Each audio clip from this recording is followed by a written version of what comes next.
corner of my room, watching me, observing me. Is it my imagination or insanity? A strange hum, a flash of light.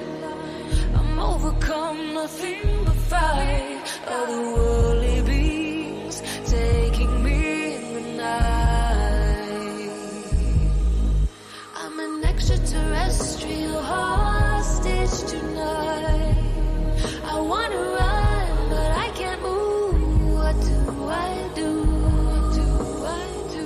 Where are they taking me? Where are they taking me? I'm an extraterrestrial hostage tonight. I wanna run, but I can't move. I don't feel real. I wake up in my bed. Was it just in my head? Looking at my hand, there's something there. Inside of me, I'm feeling oh so scared. Confusion and nasty fear. It wasn't just a nightmare. So loud, so bright, hypnotizing me figures lost in time.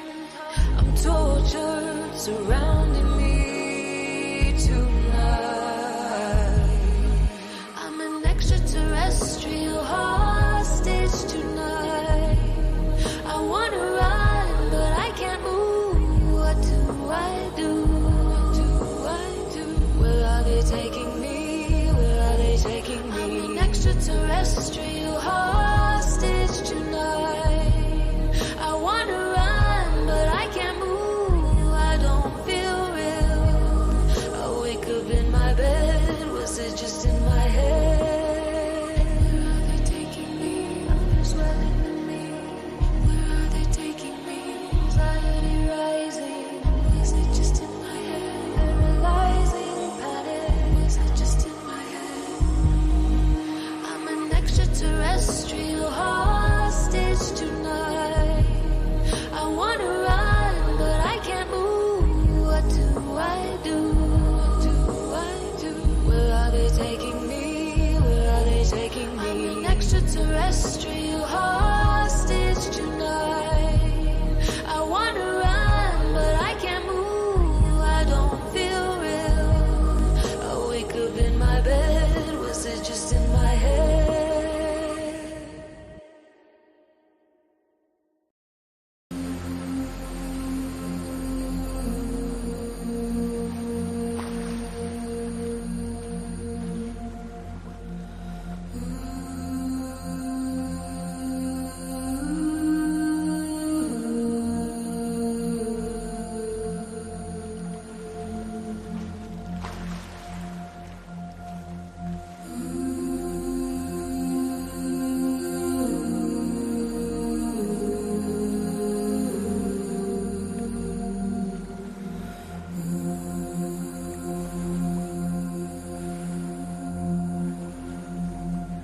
Sirens of the Caspian Sea, the depths of the ocean we gather in splendor. Sunken ships and treasure, luring sailors with our songs, hypnotic hymns, promises of bliss, whirling and twirling. The warmth of the ocean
Here we are, folks. Welcome to Paranormal Roundtable. I'm your host, Josh Turner. With me tonight is a couple of guys that are going to be co-hosting, and we're going to talk about stuff. Oh.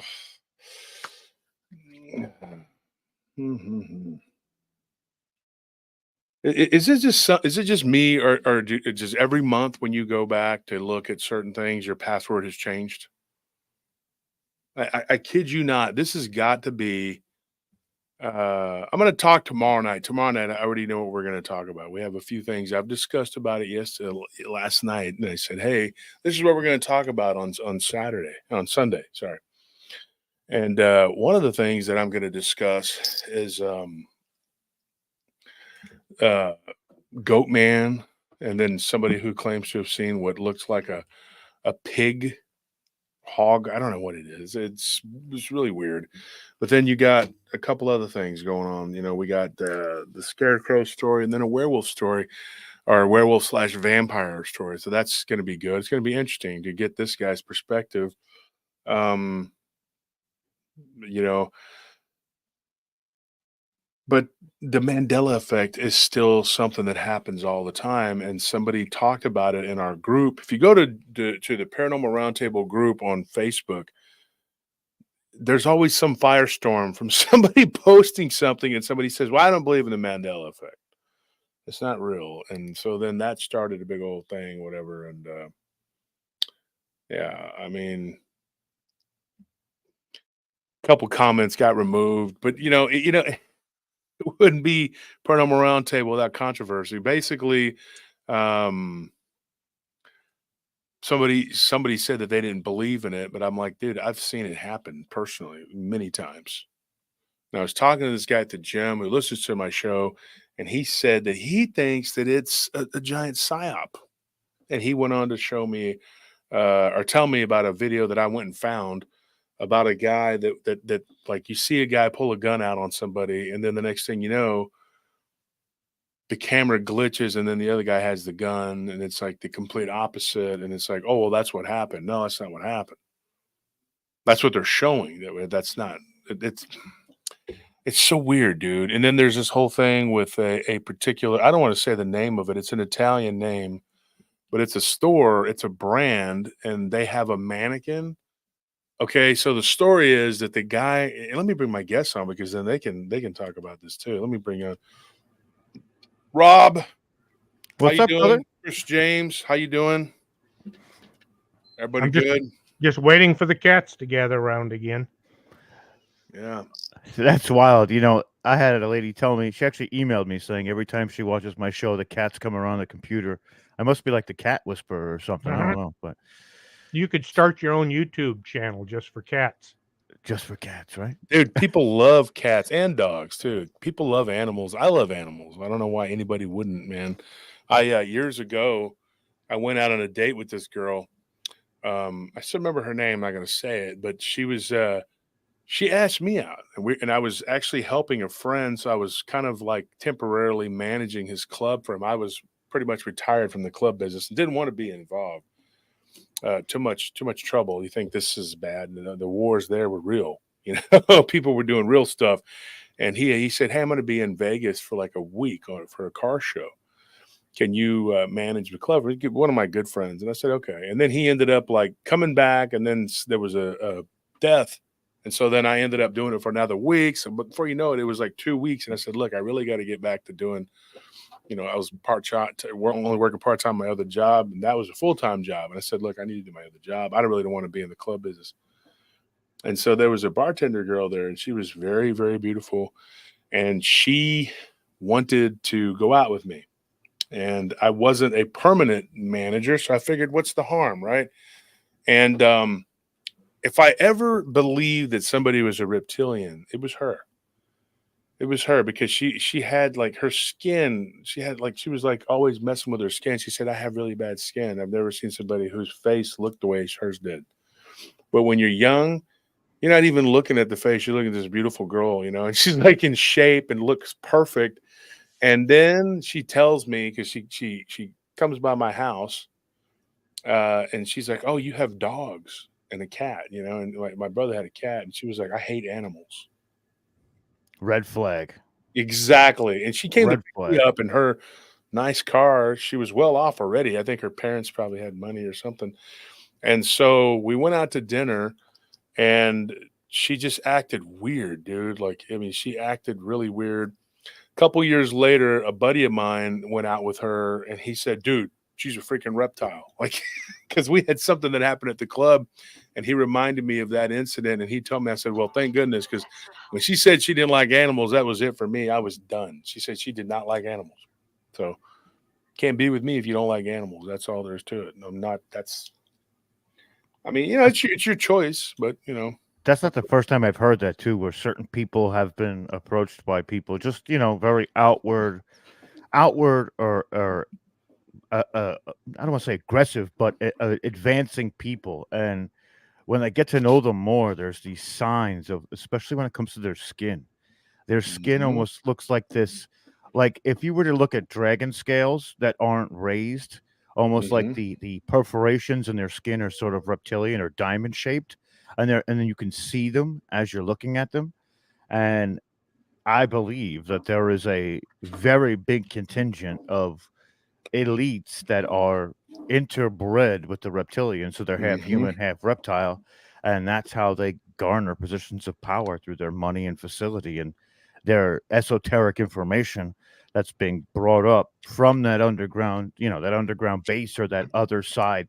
And if most people don't know this, we have reptilian portions of our brain, right? We Mhm. talk Oh, yeah. about the left and right brain, so we all have a piece of sort of reptilian within us, but those who are hybrid have more of a pronounced portion, as like we'll Mhm. have 5%, they'll have 30%.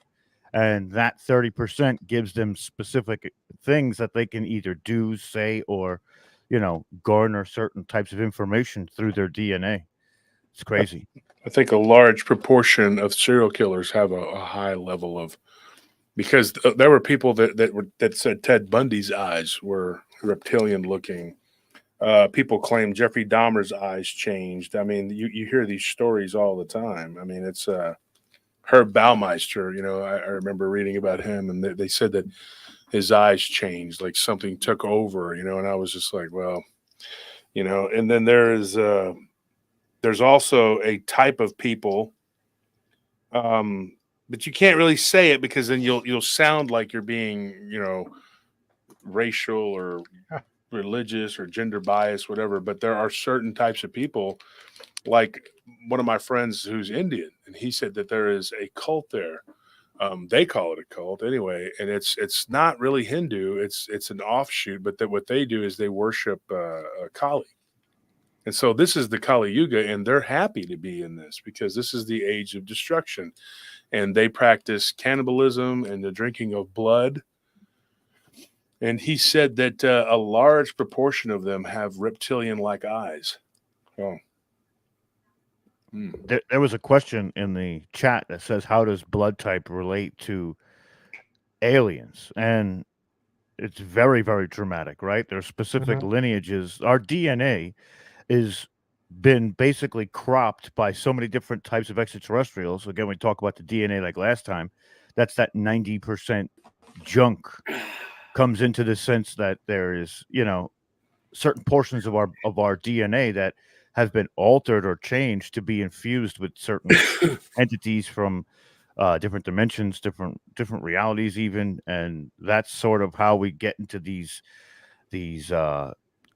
types of these blood types kind of break down in essence with those specific entities. Now, I'm not going to sit here and tell you I know exactly how or what, but it's proposed pretty Well, much. I do, and mine's not. I'm perfect. I don't have any problems at all. None. I'm great. For I'm the some odd bestest of reason, ever. a lot of the royal families in Europe are Rh negative, Uh-huh. which that's an anomaly right there. It's not necessarily a blood type; it's a whole another the rhesus monkey. Yeah, they're it's got its own allergic. category. They're allergic to the rhesus monkey or something, and hey, that's an animal. So maybe that has something to do with it. William Bedard, you're the man. First person to give me a donation. Please, I was sitting here going, like, please don't go donationless tonight because my brother likes to tease me, and him and Tony are relentless. Last week, somebody put $100 right towards the end Yeah, of the last show. week we did good. Last Saturday we do good on the other nights, but Saturday was not doing good. And then one Saturday we didn't get a donation. I didn't even realize it's after the show. And then my brother's like, it's because you're ugly. And then Tony's like, it's because you're fat. And I'm like, Jesus. oh, they tear me apart, dude. And they're like, I was like, you know what? I'm still your boss. Well, you can say what you want. There you go. You own the company. Mm-hmm. But I think the windows need cleaning, something like that, right? Mm-hmm. I forgot what we were talking about it was like the last 5 minutes. And I just saw that little thing pop up there, said $100, and I don't know that it got mentioned. So, that's a big pile of cash. Well, our record, obviously, the lowest we've ever gotten was 0. Obviously, that was the first time that it ever happened. But our record was like 800. Wow. Mm-hmm. Dang. That's huge. That's not normal, though. No. I'm sorry, folks. I have not eaten today, and you're probably going like the fat kid's eating. Look, the Campbell soup is good food. Head fat kid is eating. Jesus. I've heard it all. They're like, you look like Bowser, but obese. Oh, thank you. Thank you. That's wild. That's wild. Call me Super Mario head. And so much love. There's so much Yeah, love. it sounds like it, right? The closer you get to the truth, though, the more the hate comes out. Oh, for Well, sure. also with guys, it's a thing. I've never seen two guys compliment each other about anything, but then you see women do it, and it's like It's like, what are they doing? they actually hate each other. Well, you know what? I'm going to give each one of you a compliment. I'll start with Michael Anthony, folks. Michael Anthony's there. Mike, I saw you with Bettina the other night. That was great, dude. You getting back in the saddle, man? Or are you gonna start rolling? You mean right now? Mm-hmm.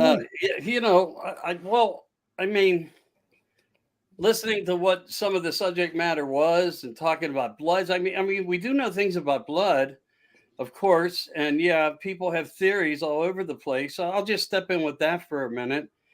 I'm not disagreeing with anybody, but I think there's a lot we need to bring on, out onto the table. And we're not going to get that information from anybody that we trust unless we trust ourselves. So the trust has to come back to us. So who are the aliens here? We must be, but there is what they call the iron blood and copper blood. One is more of a blue and one is a red.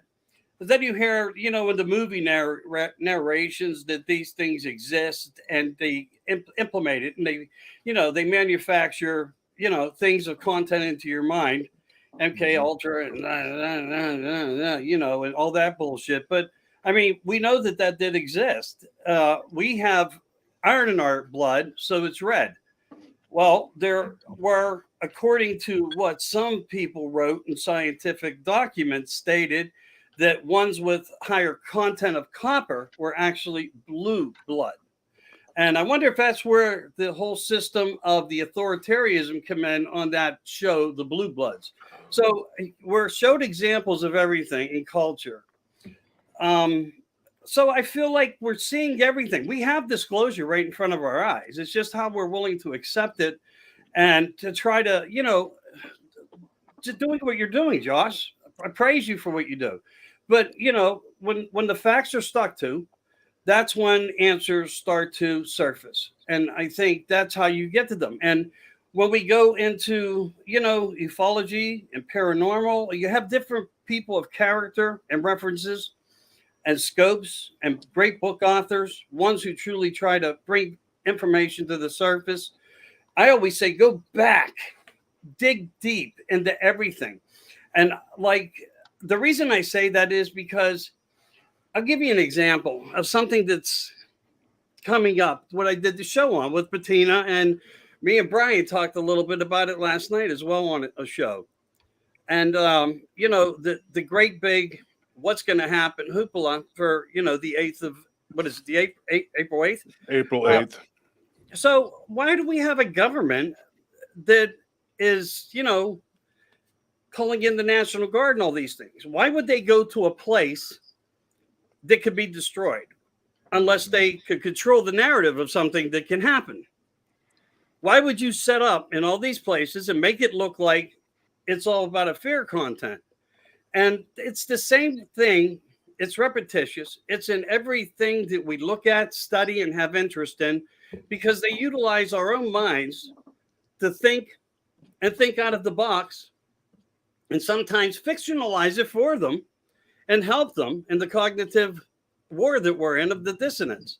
So, I mean, it's just fabulous. Isn't it delicious when you really look at how wonderful they all are, So, I mean, I hope I can, that stretched into some people's thought patterns. But look, I'm really worried about possibilities of things, because when you look into history and then you look into the when you track this eclipse, it really does constitute it coming over a line where biblically many places in the states of the United States that were named hundreds of years ago that reflect to biblical content and theology, that it's going to cross paths and patterns exactly across things of content, names of structural content. Makes you just wonder, it really does. I was given a compliment here. Rob, and that's Michael just showed you his medal and why he's on this panel. I love it. All three of you guys. Christopher Jordan was going to be here tonight, but unfortunately, pray for Christopher. His wife's friend died suddenly. Oh man, sorry to hear that. Yeah, so Christopher messaged me and said, "Hey, he couldn't be here. I really wanted him to be here." But we have all-star cast every time. It seems like we've just really been hitting our stride, and last night was a lot of fun. But you guys, I really enjoyed the Saturdays.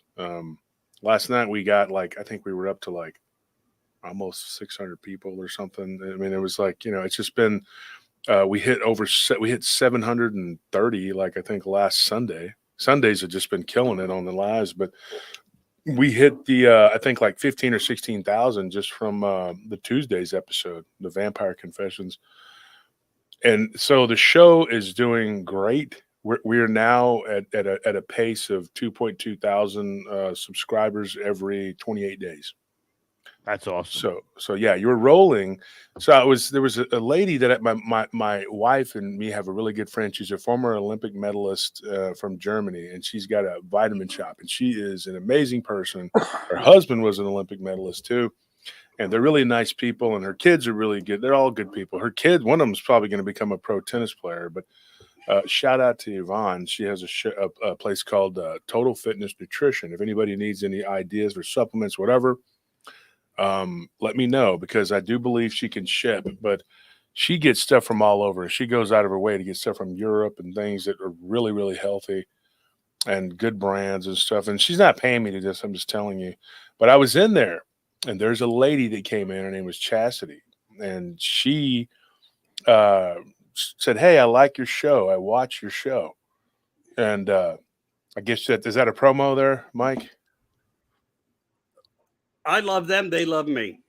I don't do what I do for monetary. I really don't. When monetary comes into focus, I run. I start a new platform. I want the message to be powerful. But yeah, they're really good people. And I do affiliate with Ted Nugent, Charmaine, and Wally Well 21 products, just like you do. But again, what they always say to me, let me send you something. And it's like, no, take care of the children at this Christmas. Mm-hmm. Do something that is constructive for me. I want nothing for it. I just try to share what you do. You try to help people. Yeah. I'm not getting paid for a promo there. She's been very helpful to us. My brother has psoriasis and some issues, and she's helped him with that. All of us have had health problems, and she's helped us with that, because she's given us the fast track to recovery with the supplements and everything. But anyway, this lady comes in, and I only met her one time, and she says she's really into the show. And she's like, you gave me your card the other day, and it was the other day. It's been months, I hadn't seen her, and I didn't. Unfortunately, Chastity, this is nothing against you, but me and Nellie were in there. I didn't recognize you at first until you said, "Hey, we talked about the show," because I do talk to a lot of people. And she says that she likes Rob. She watches your show, so she's a listener of your show, Rob. Awesome. So I thought that was cool, and I said, she's like, "I love Rob Yox," and she's like, I'm a fan. And so you have a fan out here in Austin that knows me too. That's pretty cool, you know. And Chris James, I think you have to be pretty brave to live in Laredo. Believe it or not, it's not as dangerous as I would say San Antonio or some of the towns farther north. The police here, every one of them that I've talked to, they all say that this is one of the better towns to be a cop in. And when you got good cops, you have less crime. Plus, everybody I know carries a gun. So, well, you're living on a high traffic area. And when I mean traffic, I mean something. But you know what I mean? They tend to circumnavigate the area. They want to get their product farther north. Yeah, they want to get through there. They don't want to stick. they're not sticking around there. That's kind of the valley was. The valley was always pretty. It wasn't as high crime, but I noticed back in the day when I would go down to the valley, to the Rio Grande Valley, to vacation and party. My godfather had a house down there on the beach on South Padre, so I would go down there and I would stay down there for about a month, you know, and then sometimes I'd go to Mexico and I'd be there for a month or 2 months, and just to get away from all the nonsense, but all the other, you know, people, higher up people that were involved in bad stuff, they were down there too, you know, and then inevitably something would happen. Everybody would be friends one night, then the next night somebody's like, I'm gonna wreck your whole crew and blah blah blah, you know. And that happened to me, but I watched the other guys get into it and I'm like, this is ridiculous. Can't do nothing. There's all the ego, always a pissing contest. But Laredo was always a lot of fun. I used to hang out at the Hotel Real over there in Nuevo Laredo. Really cool place. Haunted as hell. I had a bodyguard of mine one time claim that a woman pushed him. He saw a woman literally, and she pushed him, and he didn't drink. I would say, you know, my crew was always drinking down there, maybe a few shots of Patron. My godfather used to have the exclusive rights to he had a trucking company, and that's how him and my dad met years ago. My dad was his best friend. And he would bring, it was American Logistics Trucking, and they had the exclusive rights. Anybody that drank Patron in the country, they shipped it. And so they would go to Mexico, and sure enough, they go to Mexico, and then the cartel says, you know what, pay us or die. And so then they were like, okay, enough of this. And so a lot of people have exited Mexico because of there's no more real industry there other than that.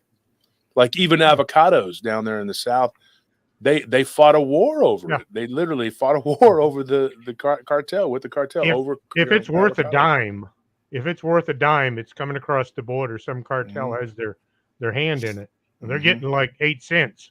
So yeah, everything you do there has now become, you know, that was the big fear in Colombia. Colombia was like, we don't want to become a narco state. They're like, you already did. It happened a long time ago. Did you not pay attention? You know, right under your nose, it happened. Yeah. They were telling, what's his name, the big shot down there that died years ago. God, they just did a show about him. What was his name? Somebody Chapo? help me out. Not El Chapo. The Pablo Escobar. Oh yeah. And so he basically went into Congress, their Congress or Senate, whatever, you know, and told them, you know, I'm going to be a politician, and they acted indignant, and every one of them is on the take, but they're like, but we're not going to allow you to be a politician because that's admitting that we are a narco state. You were a narco state. That's what you are. I mean, that was their biggest export. The government does not like competition from the criminals. So no. Oh, we know that. I mean. Yeah. They want to steal from you legitimately and say, we're not criminals. We made laws saying that we can do these things to you. Now, that brings us into our discussion here. Are we under, and this is I'm going to go around the horn here, and I guess we'll start with Michael, and we can go all the way up like this, or we can go whichever, how you want to do it. But I'm going to say this. Are we actually being governed by a government that's being governed by another government, which would be the shadow government? And is that shadow government, is it like Russian dolls? Are they being played by another, group of beings? And ultimately, does it go back to the inner earth? And then that inner earth, is it connected to something interdimensional? So we'll start with Michael. Michael's waving. You got a fire going there, Michael. No, really, you're right on the money. I mean, listen, I mean, when you look at everything in front of all of us, weigh the factors. You know, we don't need to wake up anymore. I think enough of us that are awake enough Sure. already figured it out, and you just did. First off, I don't think man's smart enough nor intelligent enough to control a mechanism this big from that long ago that is now taking place. When you see how the control is coming across, what's being controlled, what's being demonetized, what's being destroyed, you know, and how the climate's being controlled, and how a narrative of everything is occurring, it only leads towards somebody of a greater influence. And even when we see lockstep papers come out from the Rothschilds and the think tanks 100 years ago talking about these days right now, Yeah. it's because they were informed 300 years prior to it. And I guarantee you there's factual things to that. And as I just said, when you look up at a biblical event that they're now turning April 8th into, that it's going to come across words of areas of locations mentioned throughout history, historically, that we have in the United States. Now, imagine that it's going to cross that. Imagine that they make chemtrails in the sky that actually represent and signify satanic and other means of artistry. Trying to look for the correct words here. It tells you nothing more than we have had information from somebody, somehow, some way, and bloodlines must be the closest ones to it. But what I tell people is, when you look at the newspaper on Monday morning and it says top 10 richest people in America, will never actually be true, because the ones that are smart enough to stay out of the paper are truly the ones that are directing this, but are taking orders from somebody else. And they themselves are even part of the puppetry. And that is how I feel, my theory of how it exists. And basically just confirming and validating what Joss is just what his thoughts just were. And I've been talking about this coming for 5 years, and not because I knew everything. I put some things together, but I also seen people that were smarter than me or in a different locale of location that had the ability to, because they had a larger name and they had larger types of people that they could get to get contact.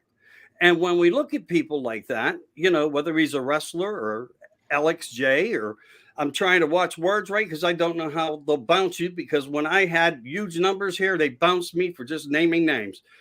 So I want to be cautious. These people, I don't use names if I can help it. These people were coming out, laying out the scenario for 2030 all over. And why would the Georgia Guidestones be taken down July of 2022, if you think about it? And we're going to have some type of catastrophic possible scenario now to occur in April between the 25th and the 12th that signifies many different things. And why do we see our government acting the way they do? Why are they giving up our country the way they are? It's been so well orchestrated and planned. And it goes back to a lot of things that we could probably do a 5-hour show of topic on if it's separated and looked at properly. But I think it all comes down to exactly what your opening statement was. No, are they intelligent enough? No. Are groups of them? Possibly. But I would think the information was set up 1,000 years prior to what we're seeing now. And it's because we have always had some type of extraterrestrial influence. And we do have proofs of that. And we do have proofs of disclosures already happened. I mean, there are not manufactured, but realistic things that have come to light, like the battle over Los Angeles. I mean, explain that to me. Just somebody try to explain that to me, how that would be possible, that we used all those shells and experienced that. And then William Tompkins comes out with Carrie Cassidy, Project Camelot, and basically spilt the beans on it. And that he watched it even occur from his own home with his father. And he was very deep into certain organizations of military and with connections that he admittedly said extraterrestrial, including his own secretaries that were, as he said, half and half hybrids. So what does all this mean? It means that there's been something narrating this for a new dawn. And they use that just like they use MAGA. MAGA is Latin for Magnus, M-A-G-U-S, or M-A-G-N-U-S. And that's where the term comes from. Now, Donald Trump wasn't the first one to use it. Bill Clinton was. So, I mean, when you look into the structure of everything we're looking at even now, question everything, question everyone, and don't accept anything anybody tells you. You have to come to your own conclusions with researches. But with that said, I think I should, let somebody else have a word in, and maybe that opened up some light bulbs. Yeah. Before we go to Chris, I want to say something about this. Now, this is what you said. I have to make a comment on this because I'm a big mouth and I have to talk. Look, I'm just going to lay it out there, man. What you said, though, Michael, the humans, I've said this before, the humans are not. We recently corresponded with somebody. He's writing a book now about ancient civilization. So I don't want to give it away.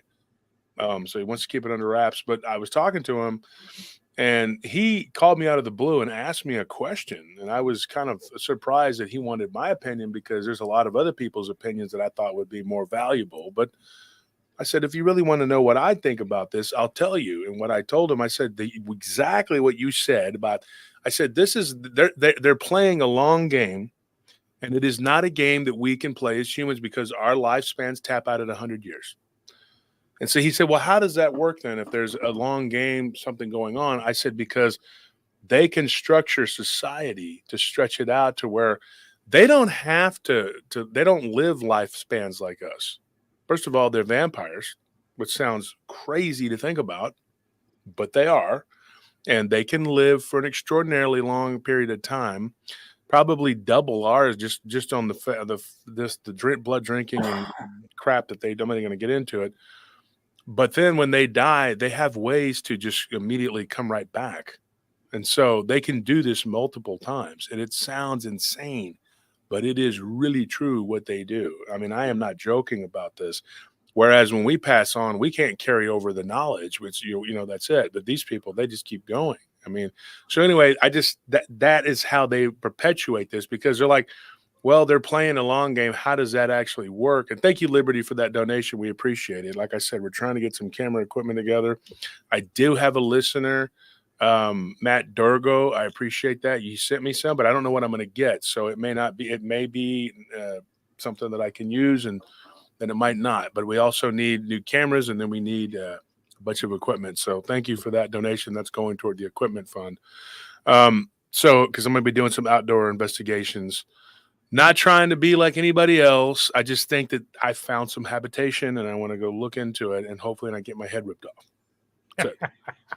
Because it could happen. I don't care what anybody says. And then they'll be like, oh yeah, he was attacked by wild dogs. Yeah. His head got pulled off and thrown into a tree. Wild dogs did that. There's wild dogs. That's a great impression. Yeah. Some of them dogs were really rough, though. One of them was a beagle, one was a Spitz. You don't want them on your He was an alpha dog. That's how we got it. One of those little dogs that can get real mean, though, when you get mad at them. They go up at your throat like Monty Python, that rabbit. That's a Chihuahua. Yeah. At risk of frontal assault, that dog was dynamite.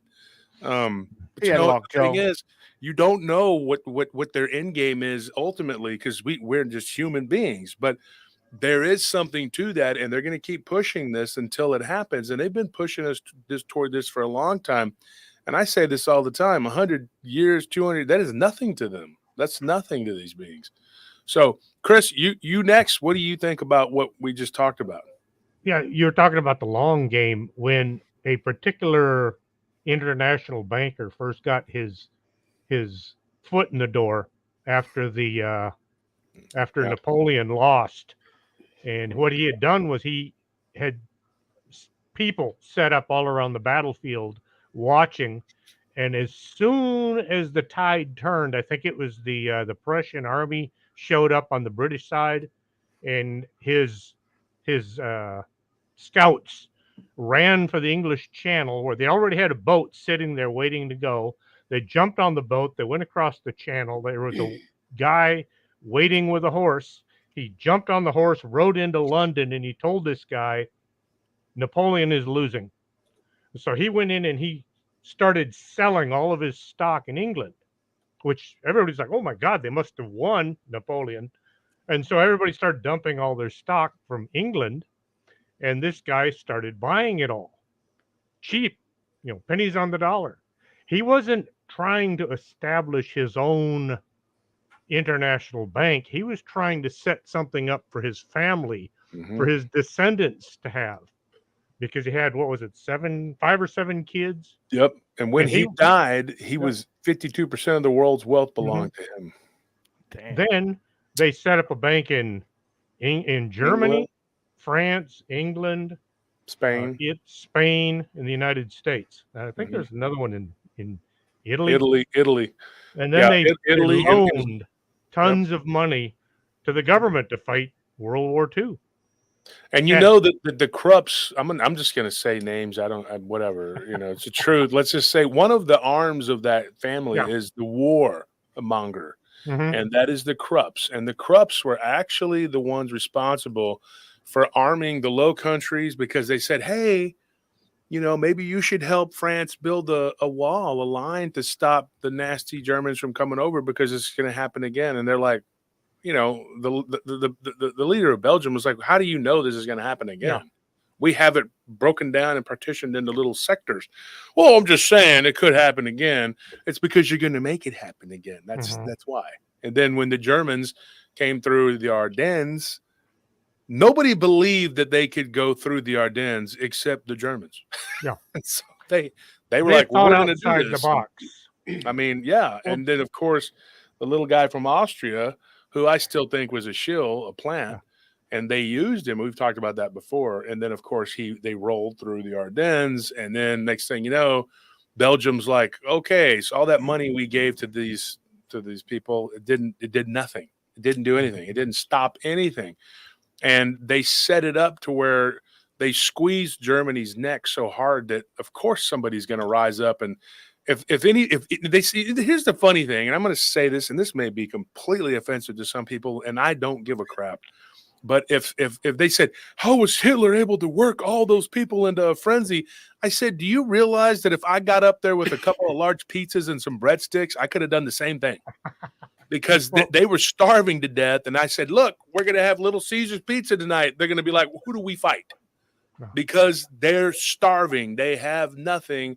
And a French soldier is over here and an American soldier is over there, and they're telling you where to lockstep. What do? You do this, you do that. Comb your hair, brush your teeth, pay your fare, blah, blah, blah.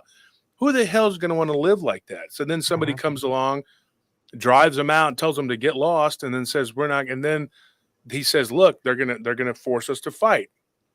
Of course, you're going to follow this guy. What is the alternative? Communism. And that just leads to more suffering, because there were Russian immigrants that were living in Germany, dissidents, who had already said, look at what's going on over there. One of Hitler's speeches was in a country that could feed the whole of Europe and Asia, which he's talking about Ukraine. He said, people are starving to death through collectivization. Is that what you want? You want to live like that? So, of course, like I said, I could have got up there with a couple of pizzas and some breadsticks, and everybody would have been having a party. So it wasn't hard. It wasn't like it was just, he's some master speaker. He got up there and said what they wanted to hear. I mean, we see it in politics every day, and people are like, I can't believe these people can do this. One goober can cost you a lot of money, because I've seen it happening right now. It's one goober can do this whole thing in. I am not joking. It's very fragile. And the family you were talking about were the Rothschilds. I'll just come out and say it. That's who they are. That's what they are. And that's one of the arms. That's one of the wings of that particular family. They would be the head of that family pretty much. But international finance and commerce, that was their trade. And so, and there again, it's not them, and not necessarily, because there's somebody behind there puppeteering everything. And there is, to me, and I'll always say this, they're demonic. You can call them aliens. You can call them interdimensional or ultra-terrestrials, if you will. But they're very much from here, in one way or another. But they have been controlling this whole thing for a long time. And I love what Michael said about or you said, Chris, right, about Napoleon. Okay. Sorry for that. I was giving credit to Michael. He didn't deserve it. You do, Chris. Shame on you, Michael. God, I'm not a worry, man. So Not to worry, because I'm just waiting. If I ever stop making mistakes, it's going to be because I'm dead. Okay. Ah. So one of the things, thank you for that donation, Two Shadows. We appreciate it.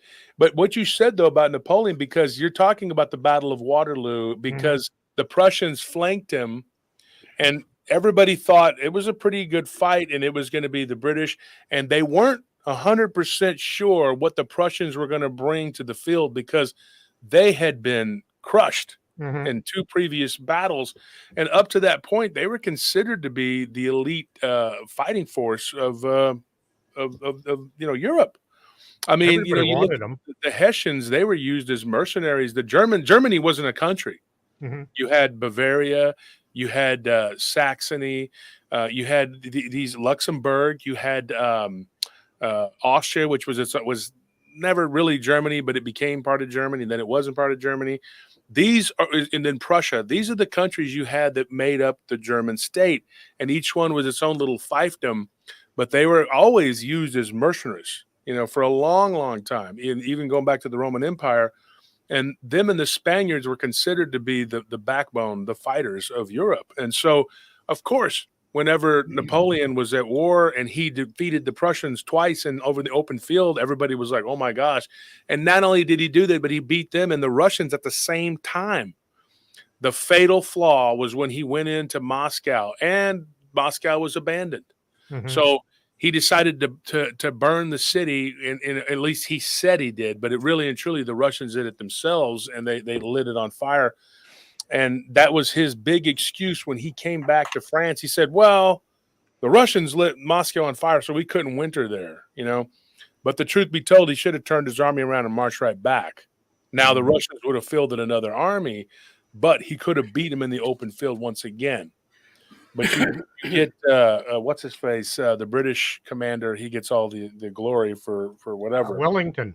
Wellington, Duke of Wellington. We even name a beef Food. after him. Food with some crust around it. But it's so weird when you look at like how they played the game, watching to see who was going to win. And whichever side looks like they're going to win, that's who they go for. Now I'm going to say this, and then I'm going to pass it to you, Rob. The long game. These ultra terrestrials, they do play the long game because they gave Germany a massive amount of technology, but ultimately the United States getting into the war was the problem. And of course, everybody said, well, Japan made a mistake. Not really. Japan had no choice. Right. The United States was giving their enemies everything, and intel, resources, money, everything, but basically the soldiers. And Japan kept saying, can you please not do this? And they were like, we don't care.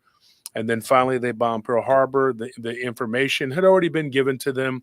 Amazingly, all the ships were out to sea. Well, that was because the British gave them the intel. And Franklin D. Roosevelt, not a good guy. I don't care what anybody says, not a good guy. He was not. None of those leaders were. They were all bad, all of them.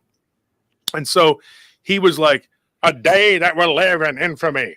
I basically bullshitted you all and put the ships out there, and then we got bombed. Now we're going to go and fight Japan. That's a holy war, blah, blah, blah. He knew what he was doing. I mean, Churchill went over there and he said, you got to get the ships got to be out, and then he did it. And that's what they did. And so then we went to war. And then the slaughter pens of Asia and Europe were just fired up. And it was also a sacrifice. I'm telling you, it was a sacrifice. All that blood that was spilled in those wars, there was a reason for it. And I'm telling you that 100% is what I believe. And one thing leads to another. Like, the Napoleonic Wars, you study that and what that was a continuation of something before that. And there was something behind, after that. It just keeps going and going and going. You look at like what happened to France. World War I was a continuation of something else, the Franco-Prussian War, because the Prussians had taken control of Germany, and when they invaded France and defeated France, that was another blow to France that helped Britain become stronger because the Rothschilds supported the Germans in their bid for the power over the continent as long as they had control of Germany. And the ultimate goal was to seize the Holy Land. And so what they did was they armed them. And so the Franco-Prussian War is one of the forgotten wars. But get this, a new gun entered the battlefield. The Prussians had to defeat the Austrians because the Austrians were not on board with this local one world, whatever. The Austro-Hungarian Empire had been the strength for a long, long time. So Prussia had to defeat them in the open field.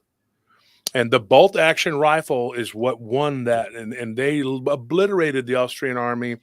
And so what ended up happening is the Austrians said, okay, they didn't abdicate their rule, but they said, you're the big boy on the block. We're just going to leave you alone. And they just kind of made a treaty.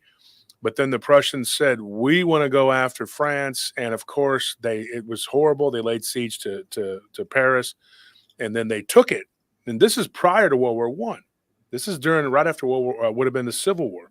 At the same time that the Civil War was going on, you had the Prussians who were in America, following around the Union Army, watching their tactics and their techniques. And then they went back to Europe and they waged the war on Austria, which was, founded upon, the Christian principles of defeating the outside enemy being Islam, Ottoman Empire. So it was all set up. It was all orchestrated. And the Krupps, the family of the Krupps, who I believe they are one of the most reptilian of all the bloodlines. And I'm telling you this 100%. They were behind it all. What they do and what they is constantly arm both sides. And they were still arming during the Cold War. They were one of the partners of the USSR, but they were also working with our government. And get this, they're still doing it to this day. They built Leopard tanks to send into Ukraine from Germany. Same people. And then you're going like, what in the hell? How are we not seeing this? Well, because it's a slow advance towards a global government that's going to be controlled by these ultra-terrestrial demonic entities. And these families are their foot soldiers, and we are their foot soldiers. That's my take, my soapbox. Go ahead, Rob, take it away. Well, I think you segued perfectly, and we're definitely connected on that wavelength, because I was thinking about taking it back this way before when you first asked the question to everybody here, and it starts in the beginning as proxies of proxies of proxies, right? So in the beginning of what we know as civilization, as its emergence into this reality that we see today, religion was held in the highest esteem, right? The priest class was the epitome of civilization.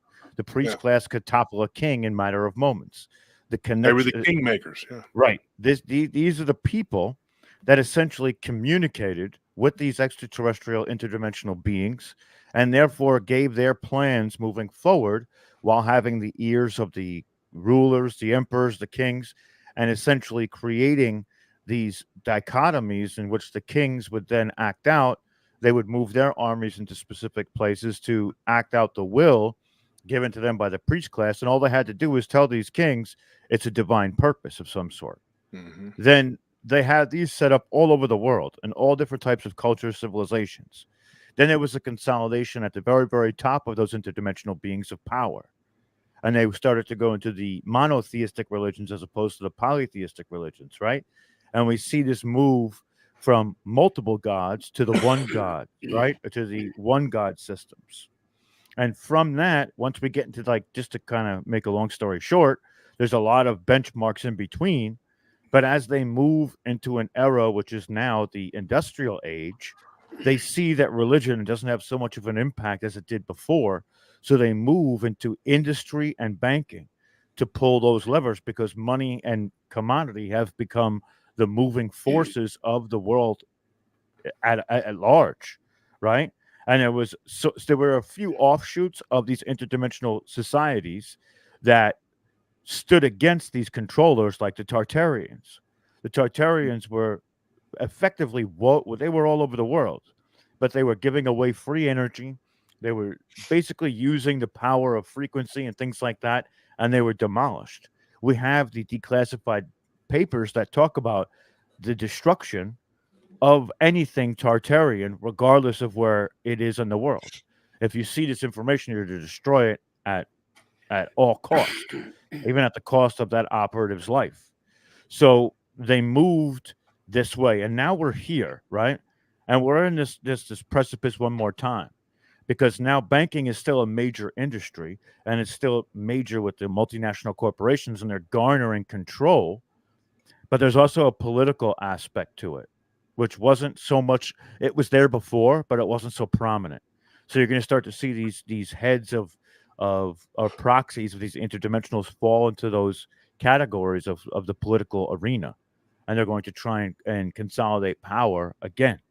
They're going to try and wipe out the de facto resistance of whatever it is at the time.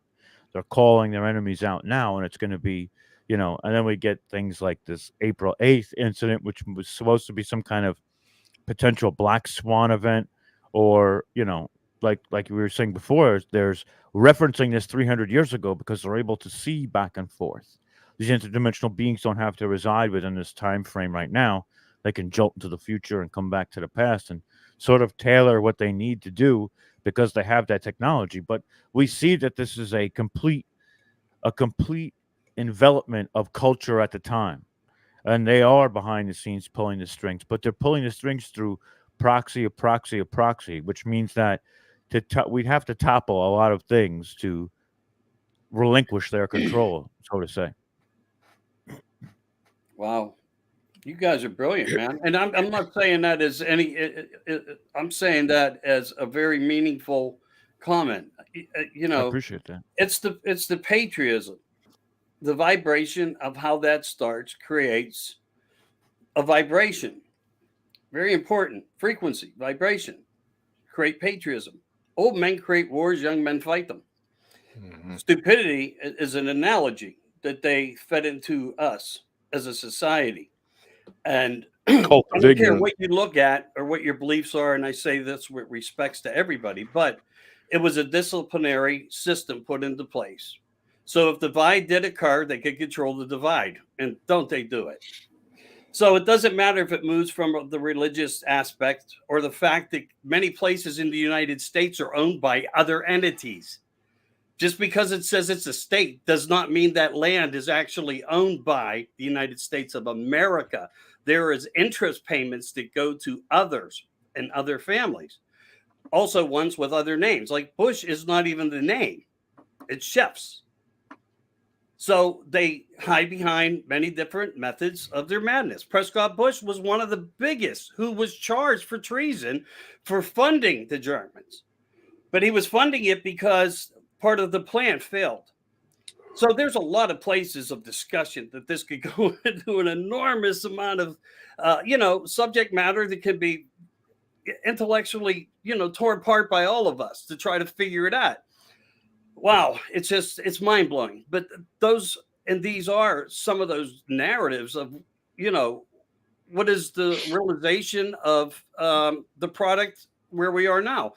And it's falling apart. And the long process, as Josh said, is very important. That's critical in my mind of thought and theory, because with fastness, people catch on.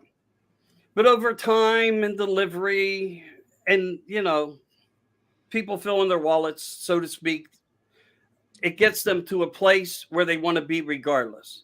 Patience is virtue. They probably are the ones that came up with that saying. They probably truly are. They fed that into our minds another way through teachings in school that probably was an element for us to remember and base everything that we base thought on now. So as this all infiltrates us,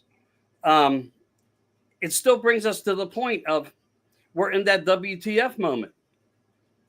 And I'm trying to say that with clarity and without being disrespectful to the audience for you guys, because theoretically, in my mind, I want to scream it. I really want to just, because, we are in these moments of time. But it's the long game that gave them everything they wanted. It gave them depopulation. It gave them starvation. It gave them control.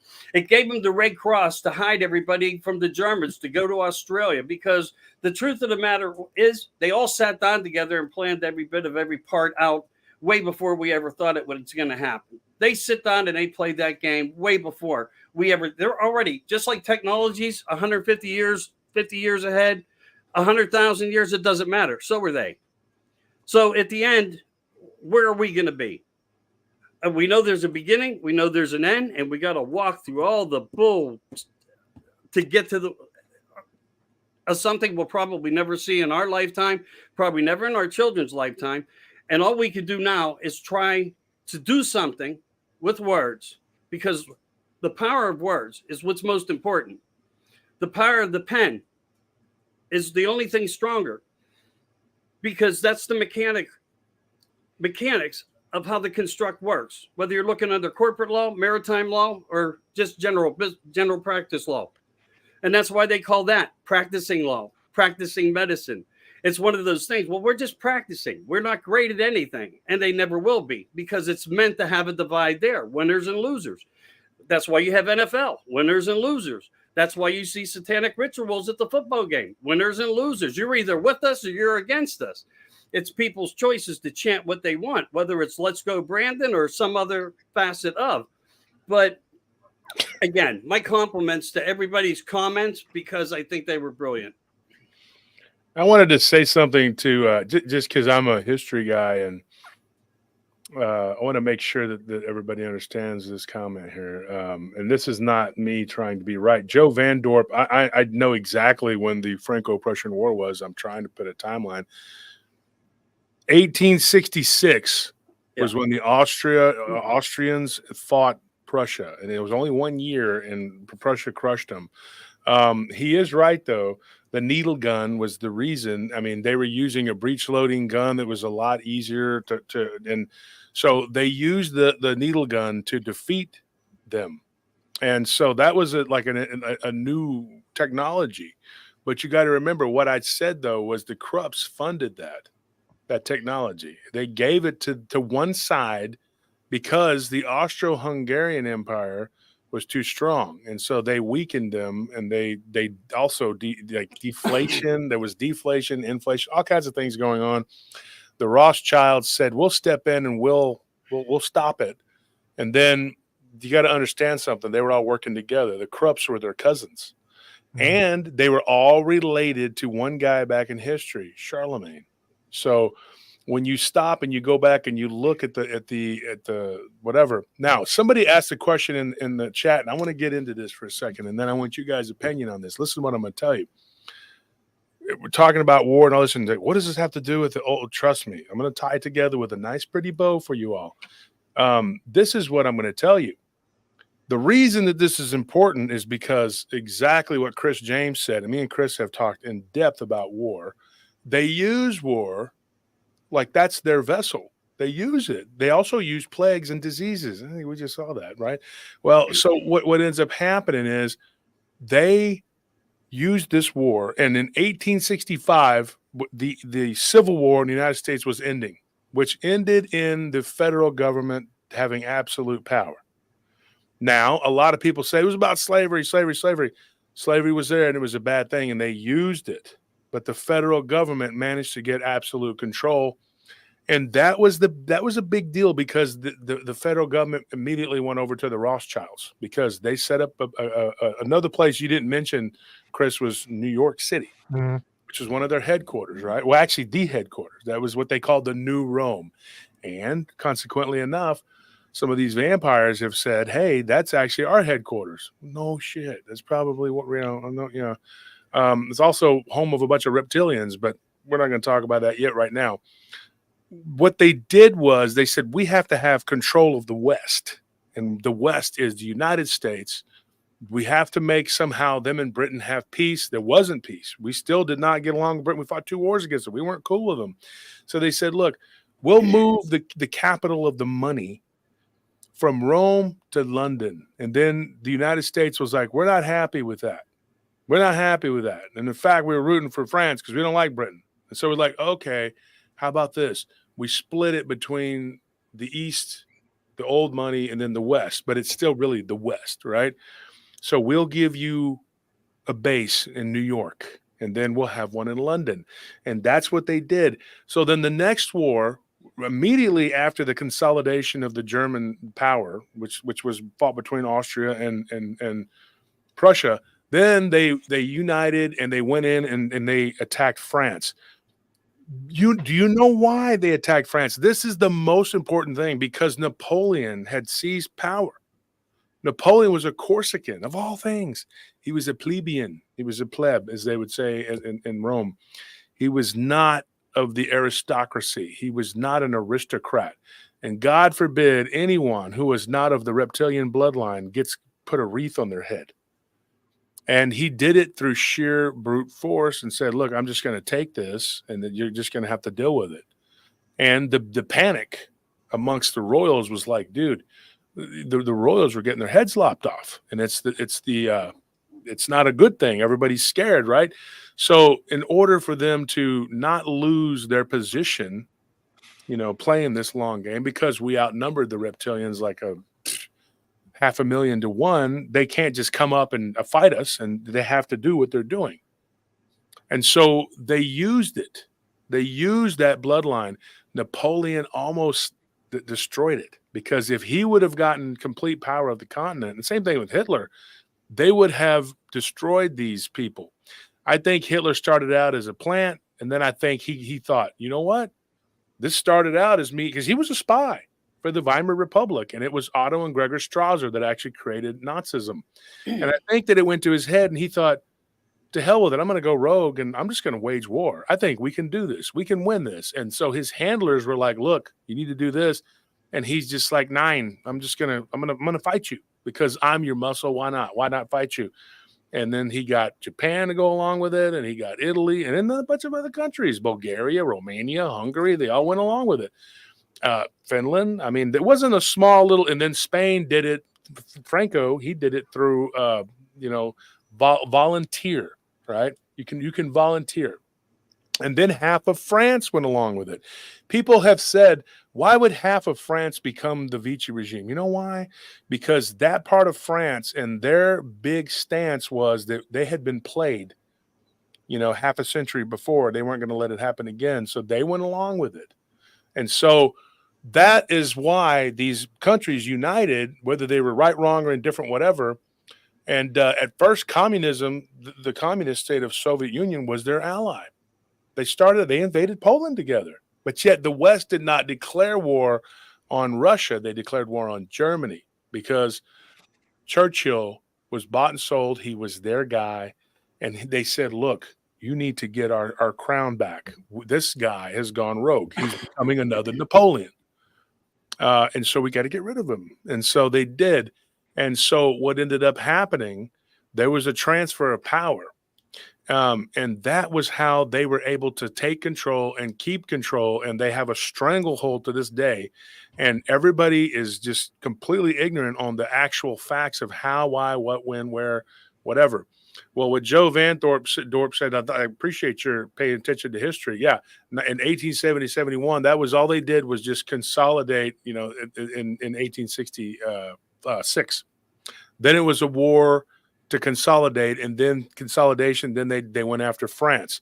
Well, what they did was they humiliated France. So in World War I, they were more than happy to jump on board and be friends with Britain, because it was between Britain and Germany. And one of the smart people in our chat, which we have a lot of, I'm so proud to say that the PRT people are very, very intelligent.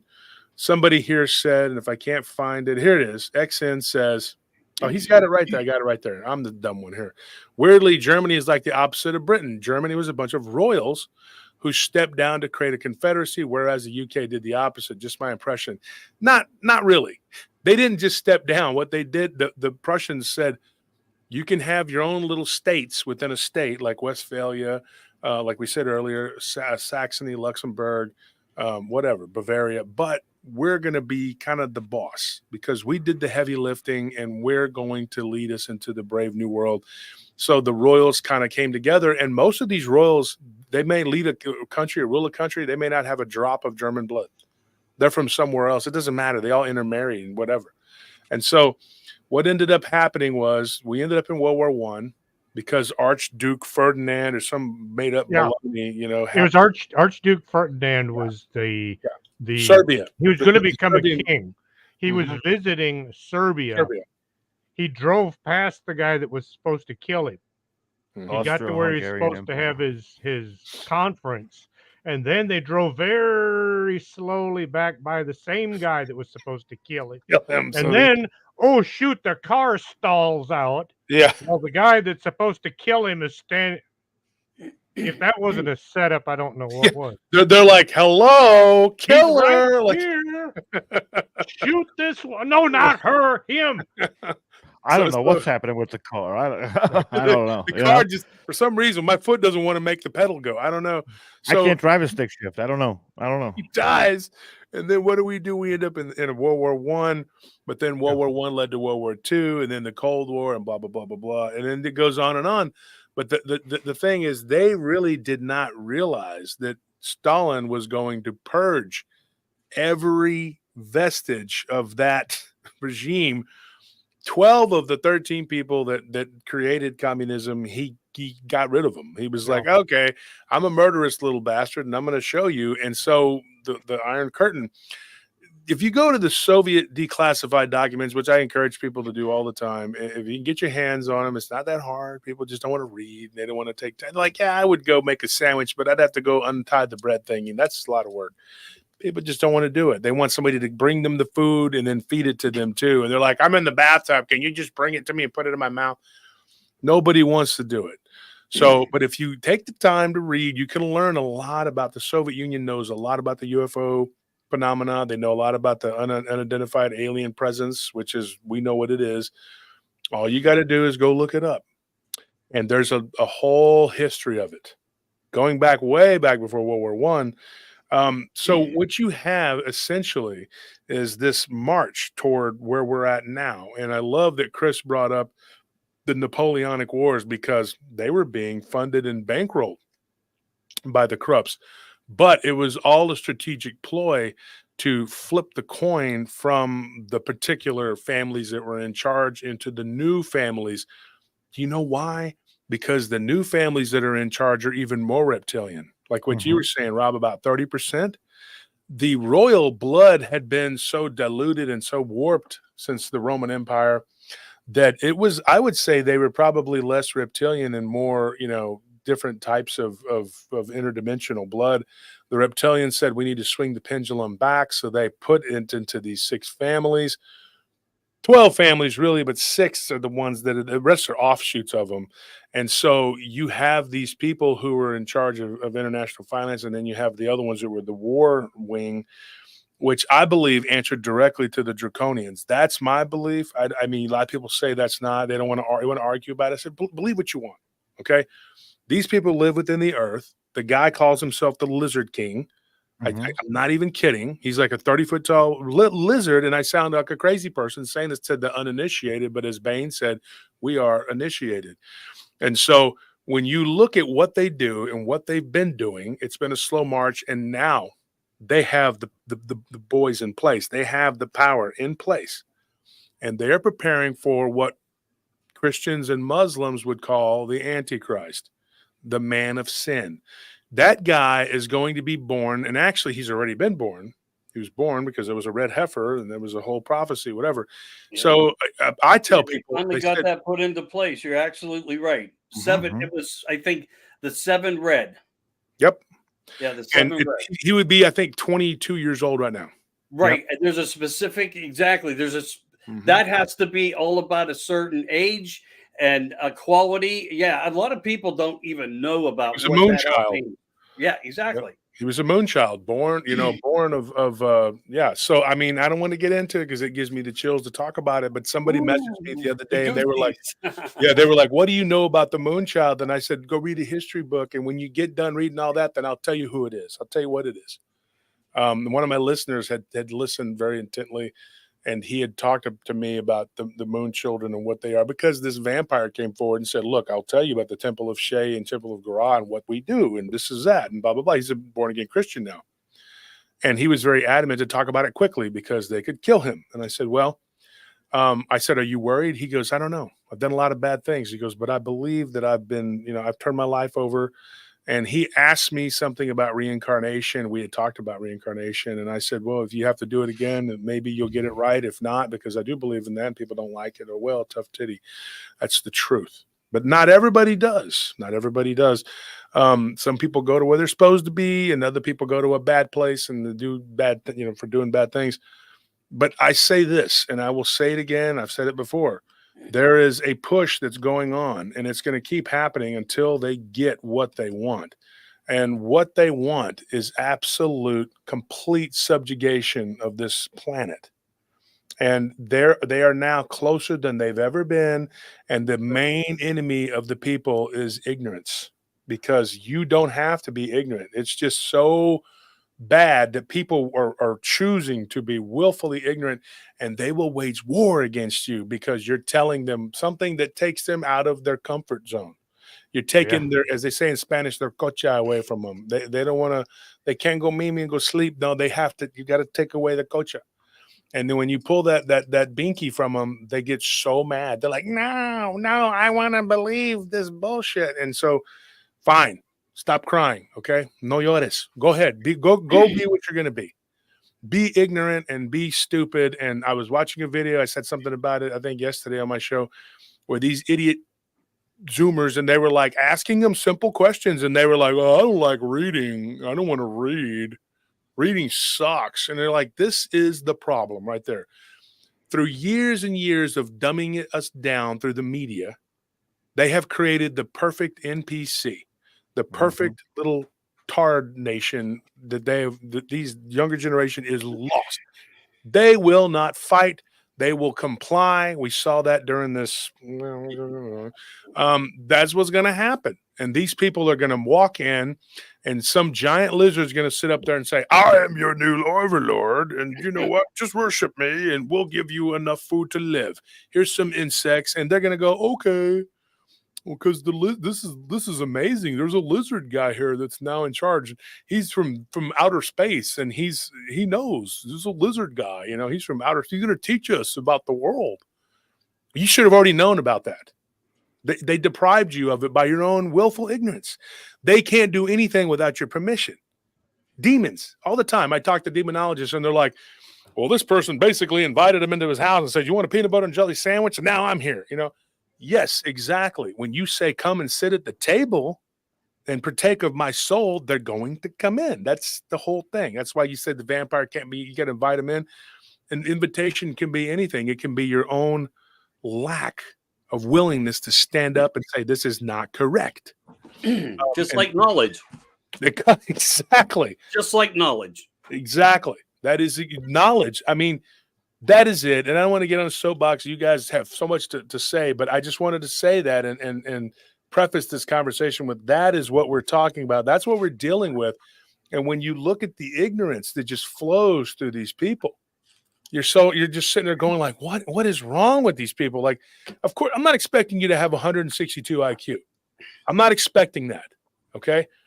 I'm not saying you need to speak 6 languages. I'm not saying you need to be smarter than everybody else in the world. Okay. That's my job. I'm kidding. I'm joking. That was rude. I'm kidding. I'm saying though, is what you need to do is basically educate yourself, self-education. Don't wait around for somebody to spoon feed it to you. Go and learn about what this is and why this is happening, because the past will teach you where you're at, and where you're at is going to teach you where you're going, and you need to pay attention. And perception is the key that unlocks the intangible power of the spirit. And that is the most important thing, is the perception that people are lacking. And I tell people all the time, if you want to really know what's going on, the nature of reality, read a book, okay? A real book. These people don't do that. They will not do that. They're going to watch Cardi B. I can't even say I really know what she looks like. I heard she has a big butt. I don't know. She shakes her big butt, and everybody's like, I like big butts, and, she cannot lie, or whatever. It's some crap, You ask me about pop culture, I don't know. I can't name one Kardashian. Well, I can name Kim. Kim Kardashian is one. I don't know. That's more than I know. I used to think that Britney Spears and Jessica Simpson and Aguilera were all the same person, because that's how little Jessica Simpson was on the cartoon. It was a cartoon. You know, one of the things we talk about on Full Spectrum Universe is the moniker. If you don't know where you come from, you're a man or a woman who's lost. And that's where it all begins, right? Understanding the self and who you are gives you insight into all of these different things that happen throughout all of history, because you're seeing what what you're constituted of in your relationship to the energies and the powers and all of reality around you. And once you understand that, going back into a lot of that ancient history, and especially when you get to like ancient scripture and mythology and the contact that the people have had, you see it from a different perspective at that point because you've enhanced your under. Oh wow. They They froze you. got him. They got him. The Lizard King has The lizards taken were him like, we off. got to stop this one. He's, oh man. Yeah, maybe. Oh boy. That's actually not very funny. I mean, you know, something's not funny, but you laugh because you have no choice. What else Exactly. can I you do? They kick you- apologize. I didn't mean to be rude, They I kick work you in the in- balls, man. I'm telling you. but I get where he's coming from. And, you know, whether this is deliberate or by accident, I mean, who knows? But I get where he's coming from. It's all about what we do. It really is. Oh, It's now he's everything gone. about we do that can That's right. help us become more conscious and aware. And, you know, it's going to be huge. It's going to be huge because my focus has been so far to the past that now I'm concentrating on what is to become to be. And that scares me, man. That scares me, especially when I look at the technology and what's in place and how certain events, we won't mention them, but we know what the past few years was, you know, what we experienced 6 feet apart, where, you know, a blindfold basically. It was a preparation, I think, as a test, as the what's to come next in many ways. And I try to focus my concentrations larger there now than I ever have before. Conclusively, if I come to anything, no. I'm all over the place, and I can show you 50 tablets right behind me. I can pick up on the floor right there that have that all in it that could be turned into 20 books. And there's another 500 of them beyond that and boxes in the other room, which is shameful for me to admit to say that I need to do something about that. But I think what's important, more important is, Josh, one day when we're gone, there's going to be a future.